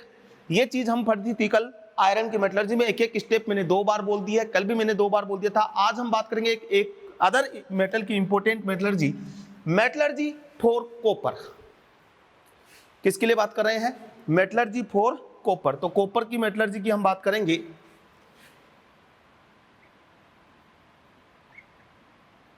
Metallurgy for copper, copper की मेटलर्जी के बारे में हम बात करेंगे। तो कॉपर का वही सेम स्टेप, सेम प्रोसेस। सबसे पहले क्या सिलेक्ट करना है? हमें और सिलेक्ट करना है। तो और सिलेक्ट कर लिया हमने CuFeS2, कॉपर पायरिटीज।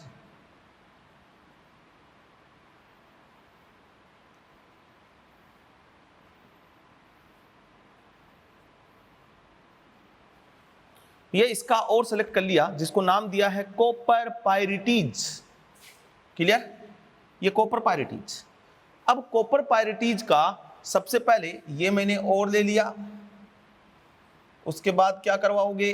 क्रशिंग, मतलब पीसना है, पीस लिया, चलो पाउडर्ड फॉर्म में लेके आ गए। उसके बाद क्या करना है? कंसंट्रेशन, सांद्रण। तो कंसंट्रेशन किससे करेंगे? सल्फाइड और बाई फ्रोथ फ्लोटेशन, मतलब बोले तो झाग पलवन विधि। इससे हमने कंसंट्रेशन कर लिया।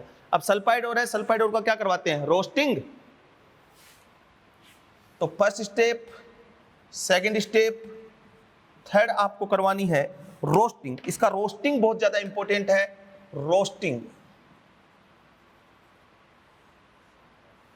मतलब version.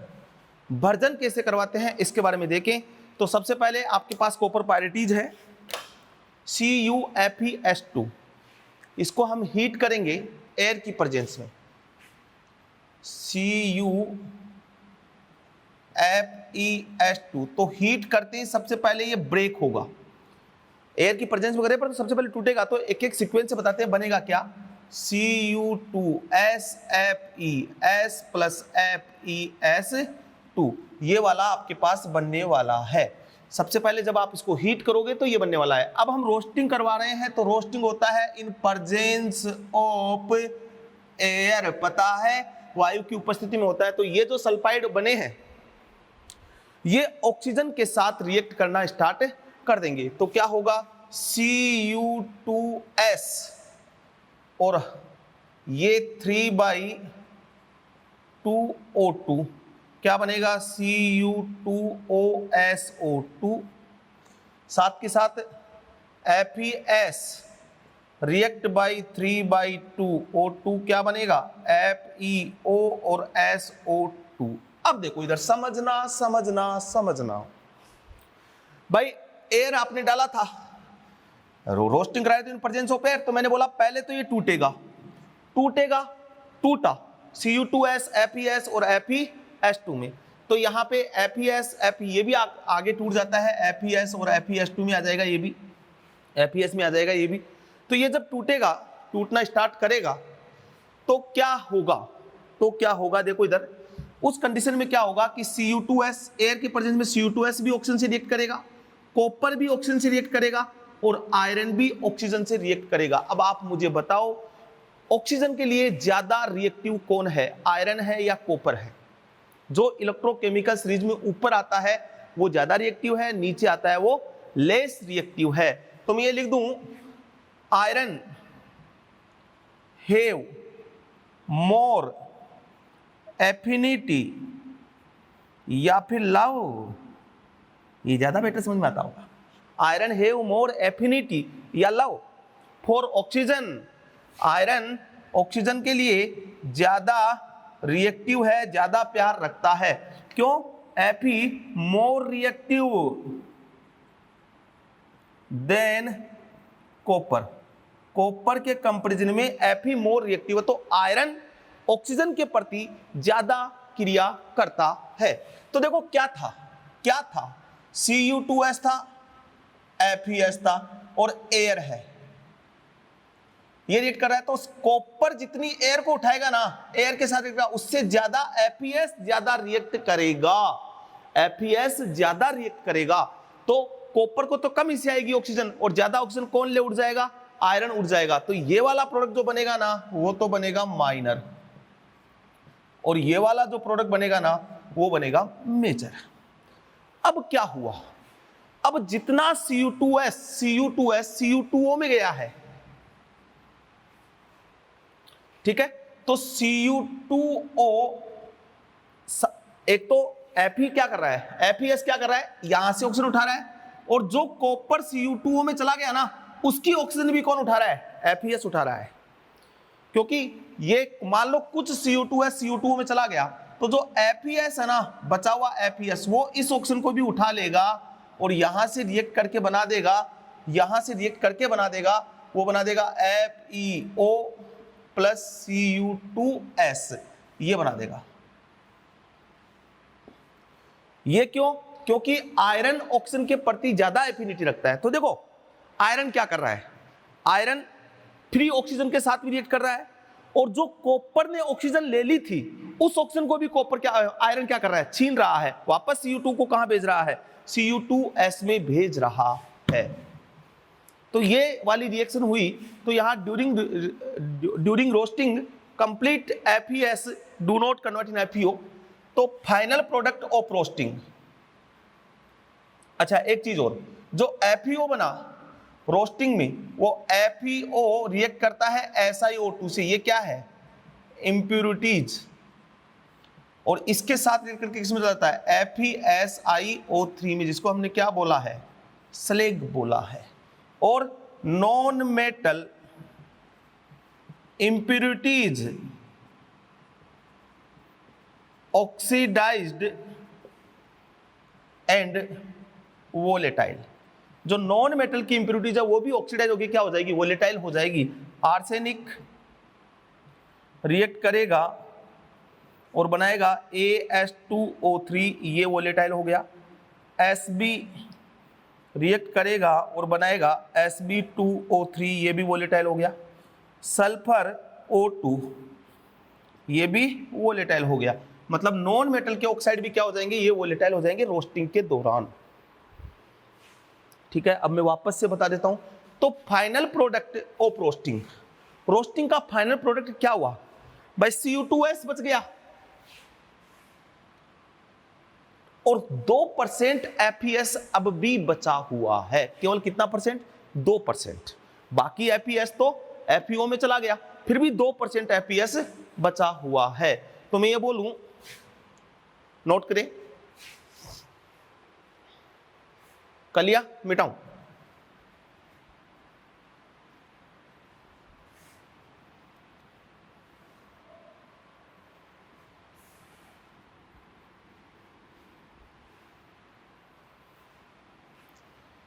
Final product of roasting, समझना। Cu2S 98% plus FeS 2%। Cu2S plus FeS केवल कितना बचा है? 2%। Cu2S कितना है? 98%। इसको बोलते हैं कॉपर मेट। तो क्या होगा जिसमें आपने करवाया? तो यहां तो आ जाएगा कॉपर मेट, और इसके ऊपर की तरफ यहां ये कौन आ गया? FeSiO3, जिसको मैंने क्या बोला है? स्लैग। हल्का है, ऊपर तैरेगा। तो कॉपर मेट मतलब Cu2S प्लस FeS 98% और प्लस 2%, इसको बोलते हैं कॉपर मेट। तो रोस्टिंग का जो प्रोडक्ट है वो कॉपरमेट है। Clear clear clear. कंफ्यूज हो रहे हो तो एक बार वापस से सुने और समझे। सिंपल सा कंसेप्ट है यार, कुछ भी नहीं है, अगर समझ में आ रही हो तो देखना। भाई क्या था, Cu2S और FeS ये था, और आपने डाला एयर, ये वाला ज्यादा उठाएगा, मोर रिएक्टिव, और ये वाला क्या है, लेस रिएक्टिव ऑक्सीजन के प्रति।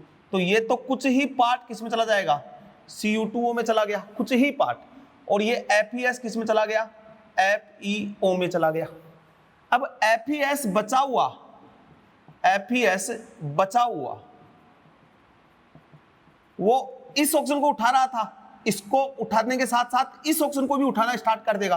कॉपर जो क्यूप्रस ऑक्साइड में आया है उसको भी कहां ले जाएगा फिर, Cu2S, और खुद किस में जाएगा, FeO में। अब भी तो Cu2S तो बच गया, Cu2S Cu2O में आया, बट उसकी ऑक्सीजन को वापस FeS उठा ले गया, तो Cu2 आया, Cu2S बन गया 98%, और FeS कितना बचता है, केवल 2% बचता है। ये है फाइनल प्रोडक्ट ऑफ रोस्टिंग कॉपरमेट। कॉपरमेट नीचे की तरफ, मेल्ट कॉपरमेट नीचे की तरफ, ये मेल्ट है, ठीक है, और ऊपर FeSiO3 का स्लेक। इसके बाद हम करवाते हैं बेसेमराइजेशन। इसके बाद रोस्टिंग करवाने के बाद हम करवाते हैं बेसेमराइजेशन। मिटाऊं मैं इसको, बोर्ड साफ कर लेता हूं, आप समझ ले एक बार वापस से।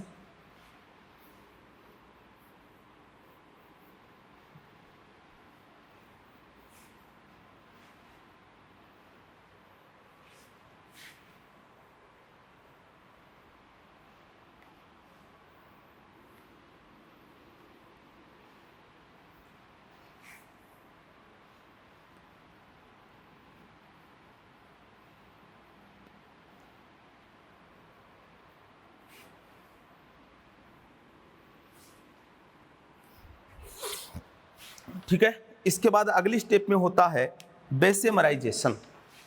ठीक है, तो बात कर रहा हूं बेसेमराइजेशन की। चल जा,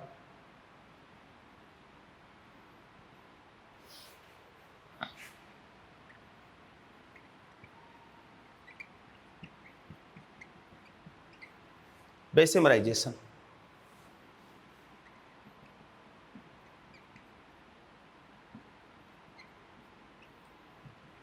क्या लिखा, इंपोर्टेंट। बेसेमराइजेशन होगा अब आगे स्टेप में, और इंपोर्टेंट प्रोसेस है ये बेसेमराइजेशन की। इसमें क्या होता है, इसमें बेसेमराइजेशन में क्या होता है, गलित कॉपर मेट को सिलिका, ये एजे फ्लक्स, सिलिका क्या है, एजे फ्लक्स के साथ मिक्स करके बेसेमर परिवर्तक, बेसेमर परिवर्तक जिसमें सिलिका की लाइनिंग होती है, ब्लास्ट ऑफ हॉट एयर, गर्म हवा के झोंके के साथ गर्म किया जाता है। सेल्फ रिडक्शन होता है,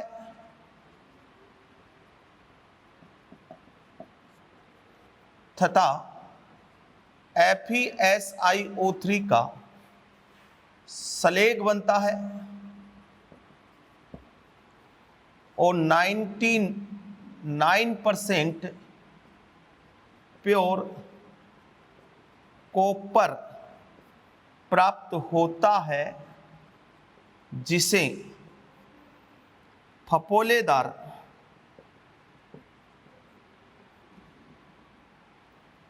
कॉपर या ब्लिस्टर्ड कॉपर कहा जाता है।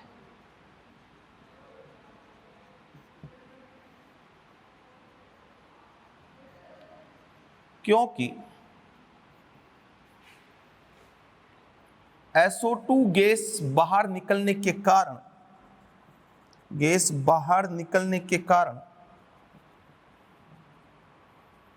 कॉपर की सतह फूल जाती है, इसलिए ब्लिस्टर कॉपर या फफोलेदार कॉपर कहा जाता है। सुनना, थ्योरी मैंने पूरी लिख दी है, अब इसकी स्टेप को समझना मैंने क्या बोला है। गलित कॉपर मेट को, मतलब आपके पास कॉपर मेट मिला रोस्टिंग से, FeS प्लस Cu2S, FeS 2% है और Cu2S 98% है, यहां तक क्लियर।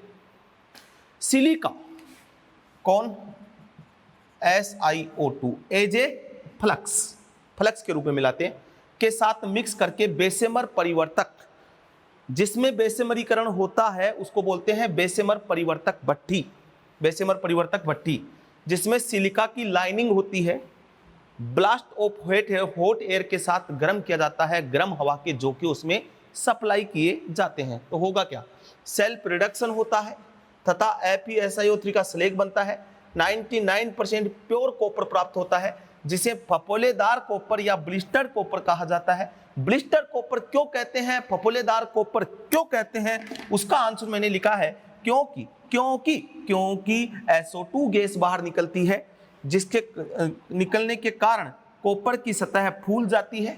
जब SO2 निकलेगी तो कॉपर की सतह फूल जाएगी, इसलिए ब्लिस्टर्ड कॉपर कहा जाता है। बोलो हाँ कि ना। होपफुली समझ में आ गया होगा ना कहानी। अब देखो इधर डायग्राम देखें, इसका डायग्राम देखेंगे।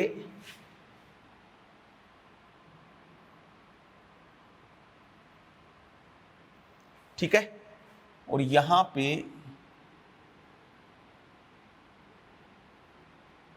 ये डायग्राम बनाने में बड़ा जोर आता है मुझे।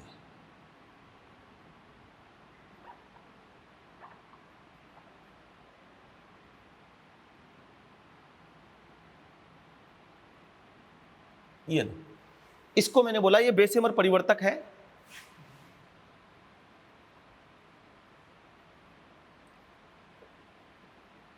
और सुंदर बना देते हैं, टिका देते हैं।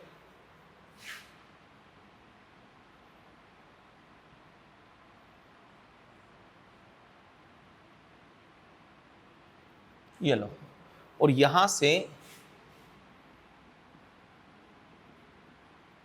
ब्लास्ट ऑफ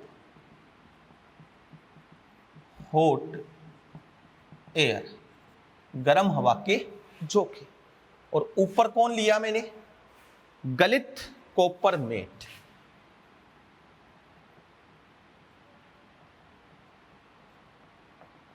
ये इसमें मैंने भर रखा है।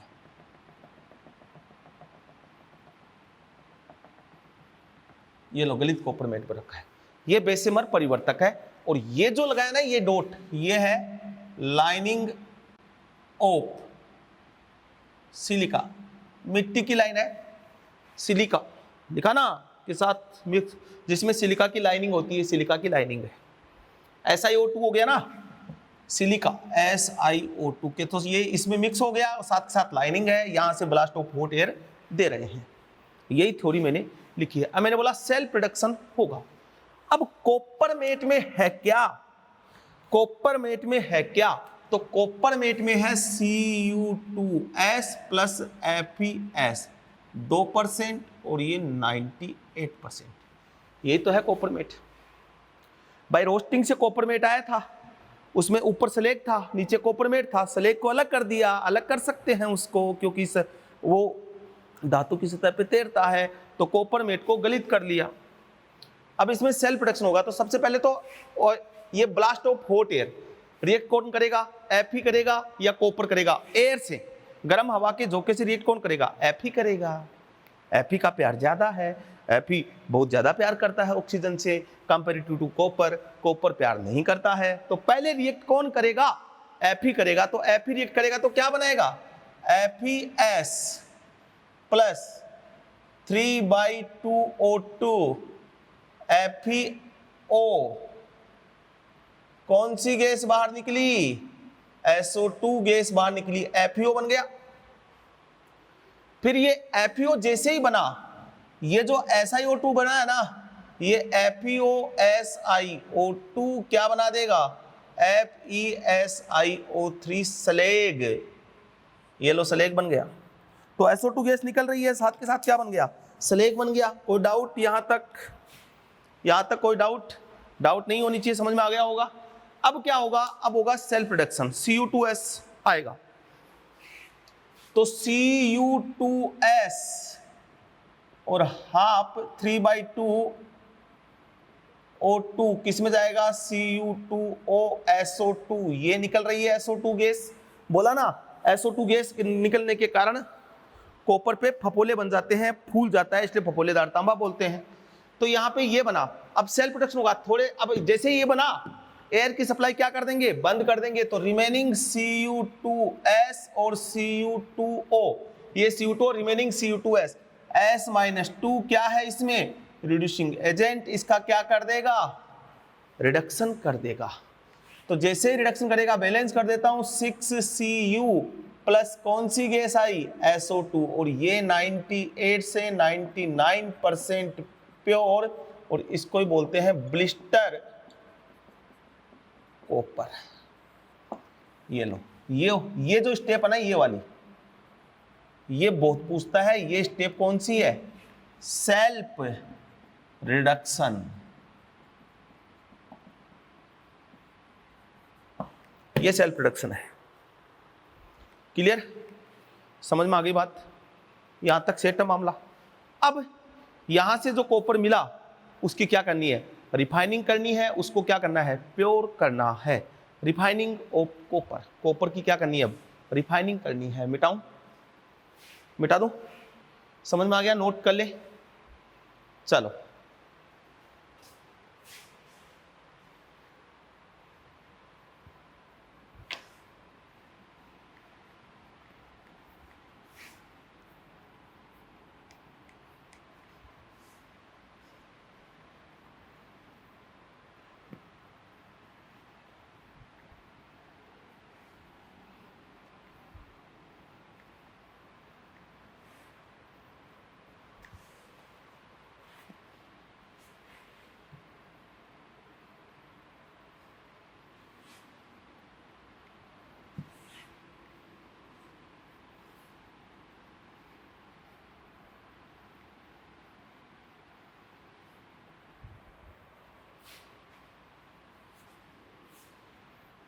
अब आती है रिफाइनिंग ऑफ कॉपर, कॉपर का परिशोधन।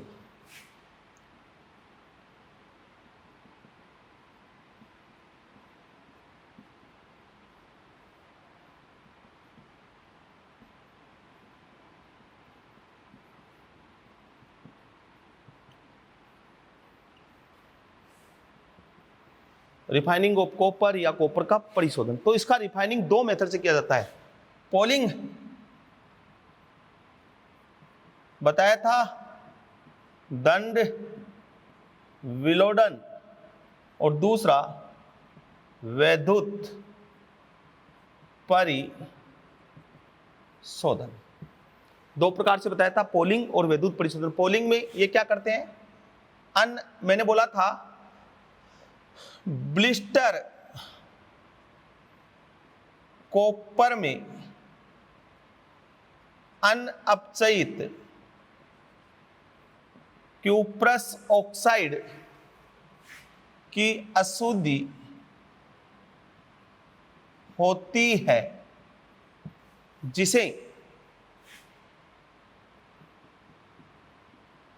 पोलिंग से हटाया जाता है। याद है ना? पोलिंग, हरे लकड़ी के लट्ठों से हिलाते हैं, हाइड्रोकार्बन गैस बाहर निकलती है, Cu2O को Cu2O और ये CH4, यहाँ पे ये रिड्यूस कर देगी कॉपर CO2 और H2O। बैलेंस कर लेना भैया। वैद्युत परिशोधन, वैद्युत परिशोधन कैसे करते हैं? देखो ऐसे करते हैं। इसमें लिया मैंने इलेक्ट्रोलाइट, वैद्युत अपघट्य, ये लिया मैंने वैद्युत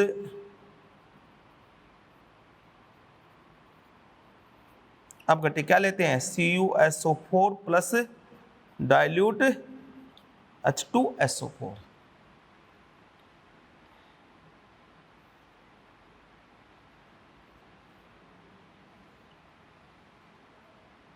ये लो, ये लिया मैंने एनोड इम्प्योर कॉपर की मोटी छड़ ली मैंने, और ये कैथोड प्योर कॉपर। ठीक है, तो क्या होगा? एनोड पे क्या होता है? ऑक्सीडेशन। तो ये जो कॉपर है वो 2 इलेक्ट्रॉन देगा और किस में जाएगा? Cu+2 में। और Cu+2 इलेक्ट्रोलाइट में कौन प्रेजेंट है? यहाँ Cu+2 SO4-2। तो ये कॉपर इधर आएगा और इसका क्या हो जाएगा फिर? रिडक्शन। कहाँ पे? कैथोड पे। यहाँ इलेक्ट्रोलाइट से Cu+2 जाएगा और इसका रिडक्शन हो जाएगा Cu+2 और 2 इलेक्ट्रॉन, ये क्या बन जाएगा? कॉपर। ठीक है, और इलेक्ट्रोलाइट में जितना Cu+2 कम हुआ है वो एनोड से आता जाएगा। क्लियर? और यहाँ पे इस जगह कौन आता है? एनोड मड या एनोड पंक, more electropositive Au Ag platinum, इनकी इंप्योरिटीज यहां हो जाती है। This is metallurgy for copper. बोलो, डरते हैं लोग? सबसे ज्यादा डिफिकल्ट मेटलर्जी आयरन और कॉपर की होती है। एकदम सिंपल सा कंसेप्ट है। बोलो क्या प्रॉब्लम है इसमें? मेरे हिसाब से कोई प्रॉब्लम नहीं आनी चाहिए। मैंने बेटर एक्सप्लेन किया है और अच्छे स्टूडेंट हो तो बेटर आपको समझ में भी आया होगा कि कहानी क्या हुई है। ठीक है, इसके बाद एक इंपॉर्टेंट मेटलर्जी, एल्यूमिनियम की मेटलर्जी। मिटाऊं? स्क्रीनशॉट ले ले भैया। चलो, मेटलर्जी फॉर एल्यूमिनियम।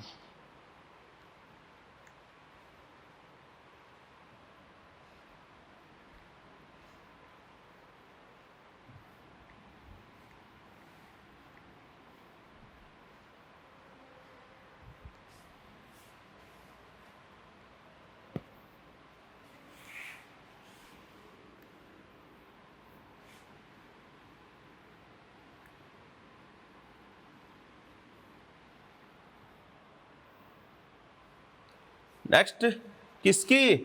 एल्यूमिनियम की मेटलर्जी। ठीक है, देखिए मेटलर्जी फॉर एल्यूमिनियम।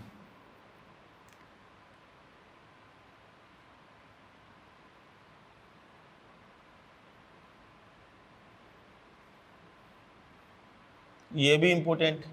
तो एक जिंक की फट चुके हैं, आयरन की फट चुके हैं, कॉपर की फट चुके हैं, क्या चल रहा है? एल्यूमिनियम चल रहा है भैया।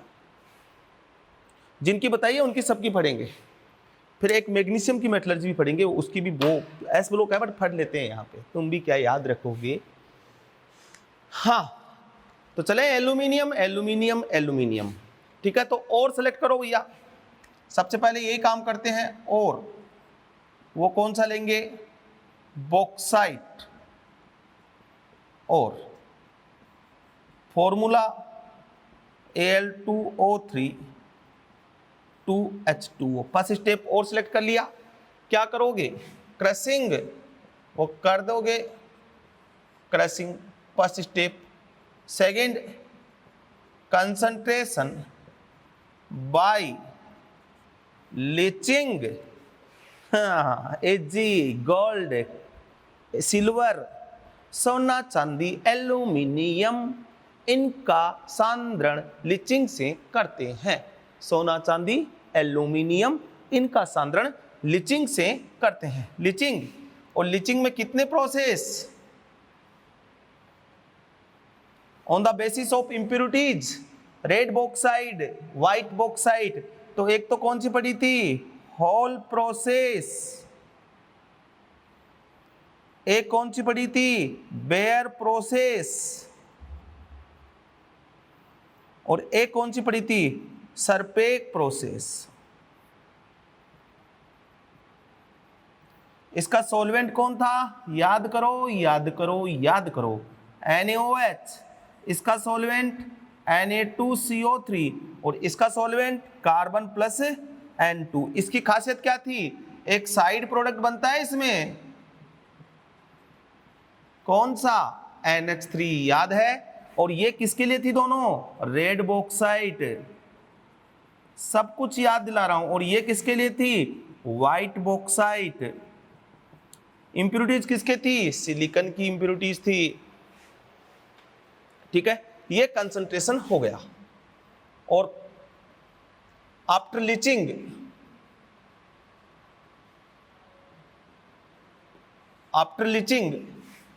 bauxite convert in AlOH का होल थ्राइज। याद है, बॉक्साइट के बाद आफ्टर लीचिंग करवाने के बाद बॉक्साइट कन्वर्ट होता है एल्यूमिनियम हाइड्रोक्साइड में। अब इसके बाद हम क्या करवाएंगे इसका? ठीक है, इसके बाद थर्ड हम करवाएंगे रोस्टिंग या कैल्सिनेशन। तो हाइड्रोक्साइड का क्या करवाते हैं? कैल्सिनेशन। कैल्सिनेशन मतलब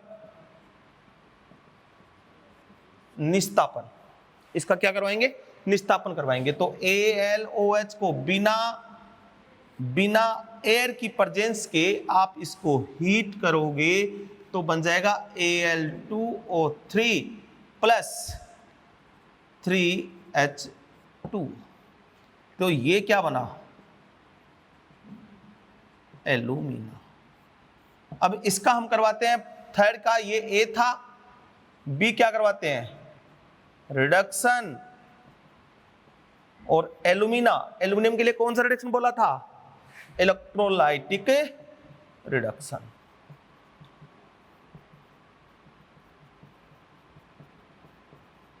क्लियर यहां तक? एक एक स्टेप उसी स्टेप से चल रहे हैं जैसे कर रहे हैं। कौन सा करवाएंगे? इलेक्ट्रोलाइटिक रिडक्शन करवाएंगे। किसका? एल्यूमिना का। ठीक है, तो एल्यूमिना का रिडक्शन करवाते हैं, इलेक्ट्रोलाइटिक रिडक्शन। तो वो किससे करवाते हैं उसके बारे में बात करेंगे। देखें, समझें और क्या होगा देखें। इसको नोट कर ले भैया, मिटा रहा हूं।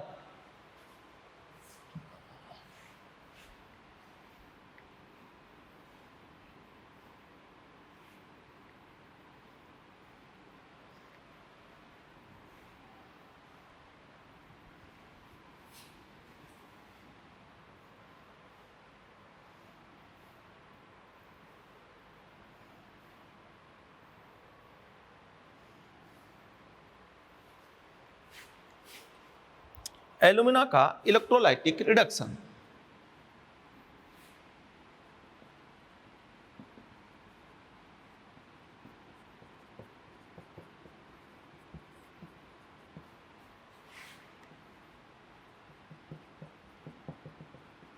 और इस प्रोसेस का नाम है भैया होल हेराल्ट प्रक्रिया। क्या नाम है? होल हेराल्ट प्रक्रिया। इलेक्ट्रोलाइटिक रिडक्शन करना है ना, तो हमें इलेक्ट्रोलाइट भी यूज में लेना पड़ेगा और साथ के साथ कैथोड एनोड भी हमें यूज में लेने पड़ेंगे। ब्लू कहाँ गया भैया? चलो तुम्हारी जिंदगी को रंगीन बनाते हैं और ब्लू ले लेते हैं। बनाए रंगीन, होल हेराल्ट से बनाते हैं। देखो, होल हेराल्ट प्रोसेस है क्या? इसमें आपको क्या करना है? इलेक्ट्रोलाइटिक रिडक्शन करवाना है। तो इलेक्ट्रोलाइटिक ऊपर तो कार्बन की लेयर लगी रहती है और यहां समझ रहे हो? समझ रहे हो? मैं भी मजे ले रहा हूं। अब तक तो कुछ समझा नहीं है कि पता नहीं क्या बना रहे हैं। ठीक है, और ये है एनोड। ठीक है, क्या है? एनोड। थोड़ा और डिजाइन लगा देता हूं।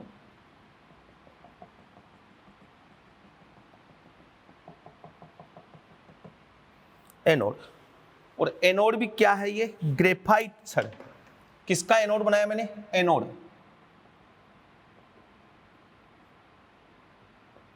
ग्रेफाइट छड़ का है, ठीक है। इधर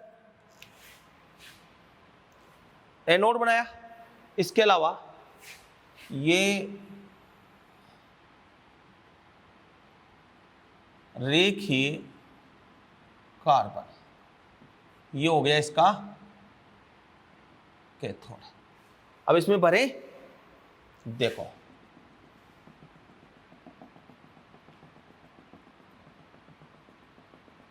भर दो भर दो भर दो, और यहां कार्बन की लेयर है भैया, ये ऊपर कार्बन की लेयर है पूरी, ठीक है, जिससे हीट लॉस्ट ना हो। ऊपर कार्बन की ये लेयर है, कार्बन लेयर, कार्बन बिछा दिया ऊपर, ठीक है। अब बात करते हैं आगे, देखो आगे बात करें ना, तो हमें क्या करना है।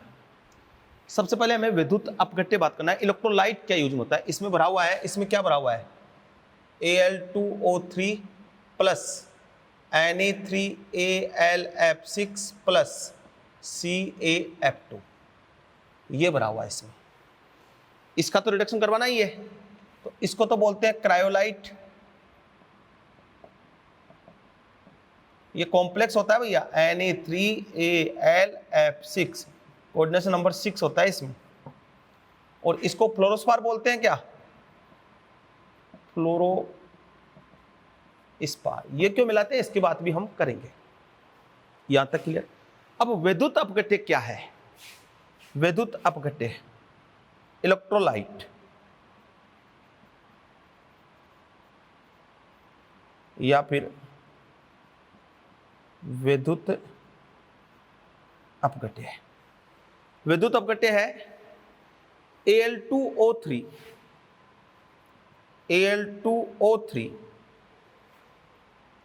Na3AlF6 व CaF2 में विलय होता है।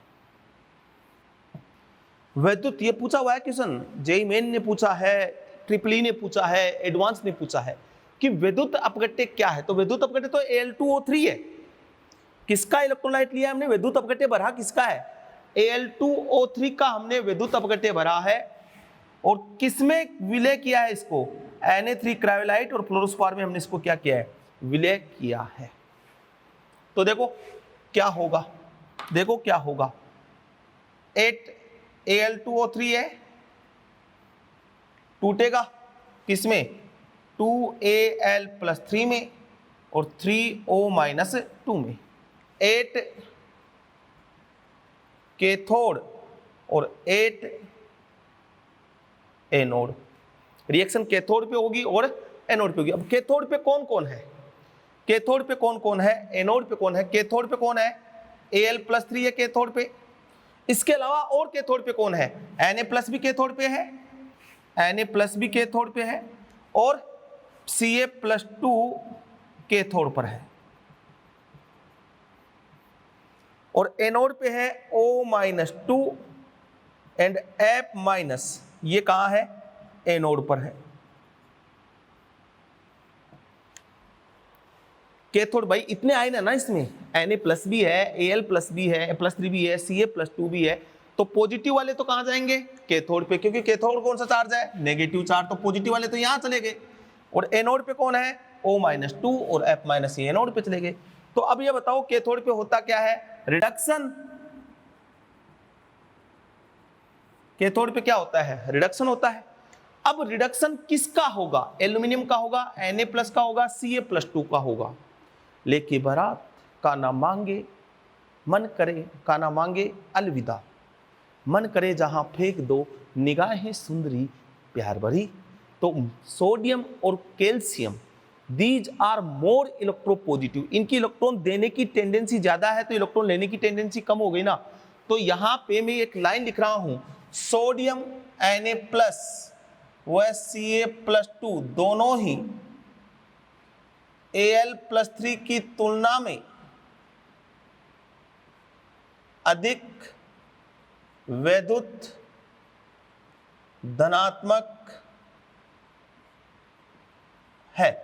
Na+ व Ca+2 दोनों ही Al+3 की तुलना में अधिक वैद्युत धनात्मक है, इसलिए Al+3 का, इसलिए केवल Al+3 का अपचयन होता है। ना तो Na+2 का होगा ना Ca+2 का होगा, दोनों ही Al+3 की तुलना में अधिक विद्युत धनात्मक है, इसलिए केवल Al+3 का अपचयन होगा। मतलब इलेक्ट्रॉन ये एक्सेप्ट नहीं करेंगे, तो यहां से एनोड पे ऑक्सीडेशन किसका होगा? F- तो ऑलरेडी उस फॉर्म में है जिसमें रहना चाहता है। क्या F इलेक्ट्रॉन देगा? मरे ही नहीं दे। F तो सबसे स्ट्रॉन्ग ऑक्सीडाइजिंग एजेंट होता है, इलेक्ट्रॉन देने की टेंडेंसी है ही नहीं, तो यहां इलेक्ट्रॉन कौन देगा? O-2। एनोड पे क्या होगा? ऑक्सीडेशन। तो देखो 3O-2 और कितने इलेक्ट्रॉन? 2 इलेक्ट्रॉन, और क्या दिया? 3/2 O2 गैस बाहर निकल रही है। ये 2 इलेक्ट्रॉन इधर एल्यूमिनियम एक्सेप्ट कर लेगा। भाई 3 है तो 6 इलेक्ट्रॉन हो गए ना, ये लो यार। तो यहां 2Al+3 और वो 6 इलेक्ट्रॉन क्या कर लेगा? एक्सेप्ट कर लेगा। क्या बन गया? एल्यूमिनियम। और यही तो करवाना था, रिडक्शन ही तो करवाना है। Al2O3 को किस में ले आए? एल्यूमिनियम में ले आए। बन गया। अब इसमें क्या होता है? एनोड पे ऑक्सीजन गैस रिलीज होती है, एनोड पर O2 गैस उत्सर्जित होती है, जो ग्रेफाइट छड़, मतलब कार्बन है, ये ग्रेफाइट कार्बन होता है, के साथ अभिक्रिया करके CO2 बना देती है। मतलब ये जो O2 रिलीज हुई किस पे हुई? एनोड पे। एनोड किसका है? ग्रेफाइट छड़ का। ग्रेफाइट छड़ का मतलब कार्बन। कार्बन के साथ क्या करेगा? रिएक्ट करेगा। क्या बना देगा? CO2। ये किसका है? ग्रेफाइट का। तो इसका मतलब जैसे जैसे ऑक्सीजन रिलीज होगी कार्बन जलेगा, मतलब ग्रेफाइट रोड खत्म होना स्टार्ट हो जाएगी। भाई कार्बन बर्न हो रहा है, क्योंकि एनोड पे ऑक्सीजन गैस उत्सर्जित हो रही है, जो ग्रेफाइट छड़ कार्बन के साथ अभिक्रिया करके CO2 बना देती है, मतलब ग्रेफाइट छड़ जल रही है। इसलिए मल्टीपल छड़ यूज में ली जाती है, मतलब एक से अधिक छड़ यूज में ली जाती है, जिससे कनेक्शन लॉस्ट ना हो, इलेक्ट्रिसिटी का कनेक्शन क्या नहीं हो, लॉस्ट नहीं हो। ठीक है। 1 kg एल्यूमिनियम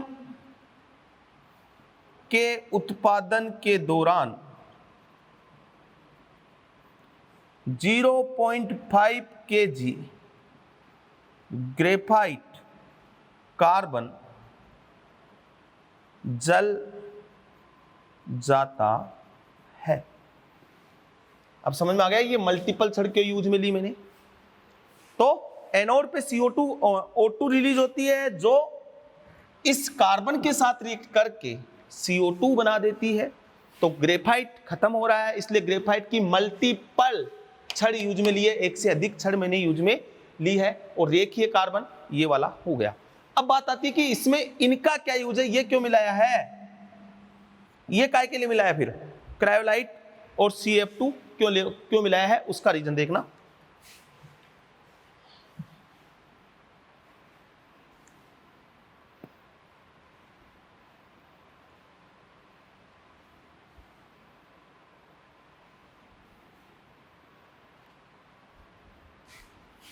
ठीक है। क्रायोलाइट व CaF2 का कार्य है, इनका क्या कार्य है। ठीक है। तो क्रायोलाइट है ना, ये act as a solvent dissolve Al2O3, विलायक की तरह कार्य करता है,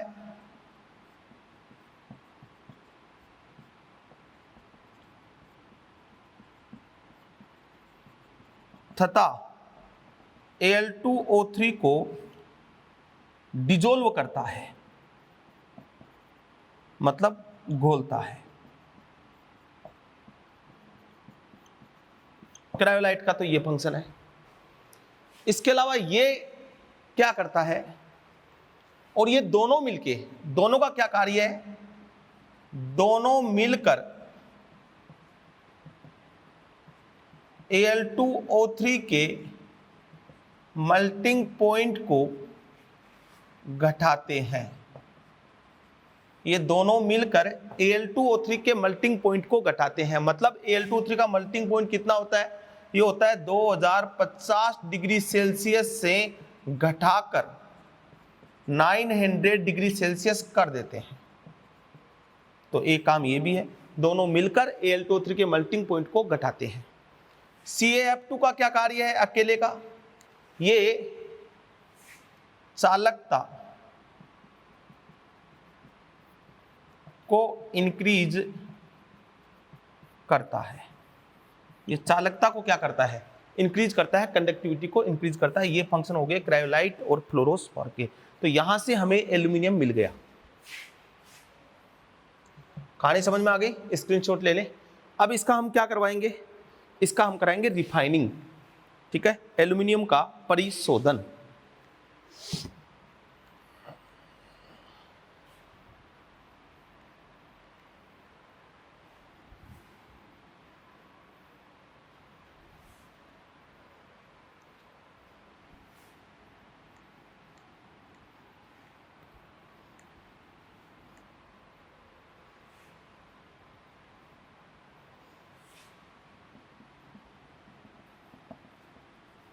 एल्यूमिनियम का परिशोधन।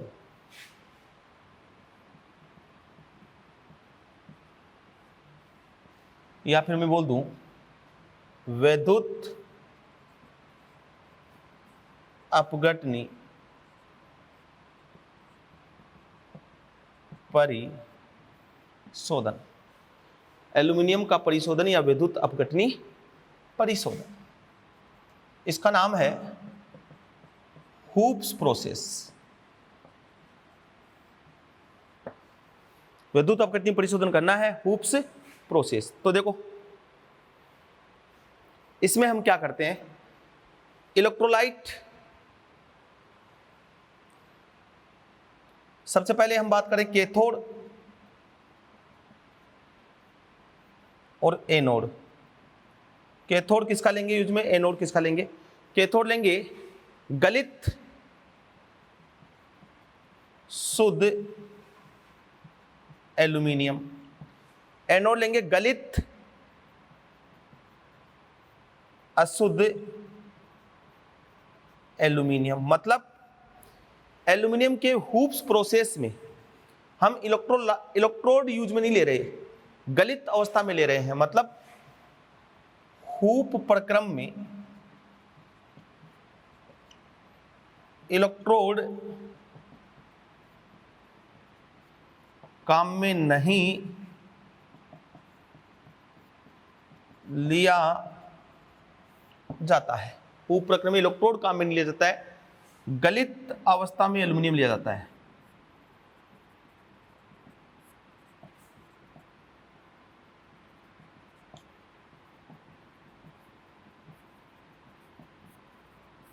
गलित अवस्था में एल्यूमिनियम काम में लिया जाता है। अच्छा, इलेक्ट्रोलाइट किसका यूज लेंगे, विद्युत अपघट्य किसका यूज में लेंगे,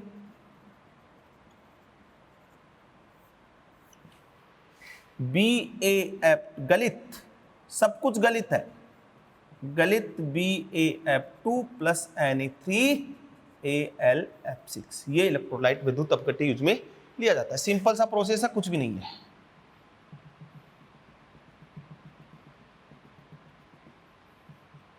ये लिया गलित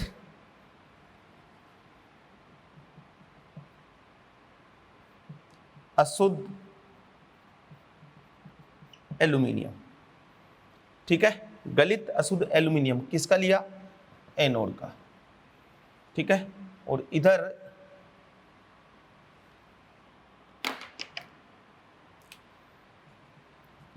शुद्ध नीचे आएगा भैया,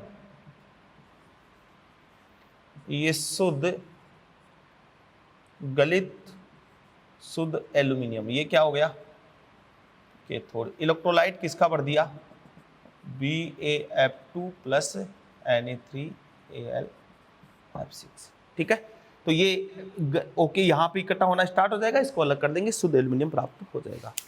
तो ये है एल्यूमिनियम का परिशोधन कैसे करते हैं, एल्यूमिनियम की मेटलर्जी कैसे करते हैं। तो मैंने जिंक की पढ़ा दी, आयरन की पढ़ा दी, कॉपर की पढ़ा दी, एल्यूमिनियम की पढ़ा दी। Bye bye, Tata.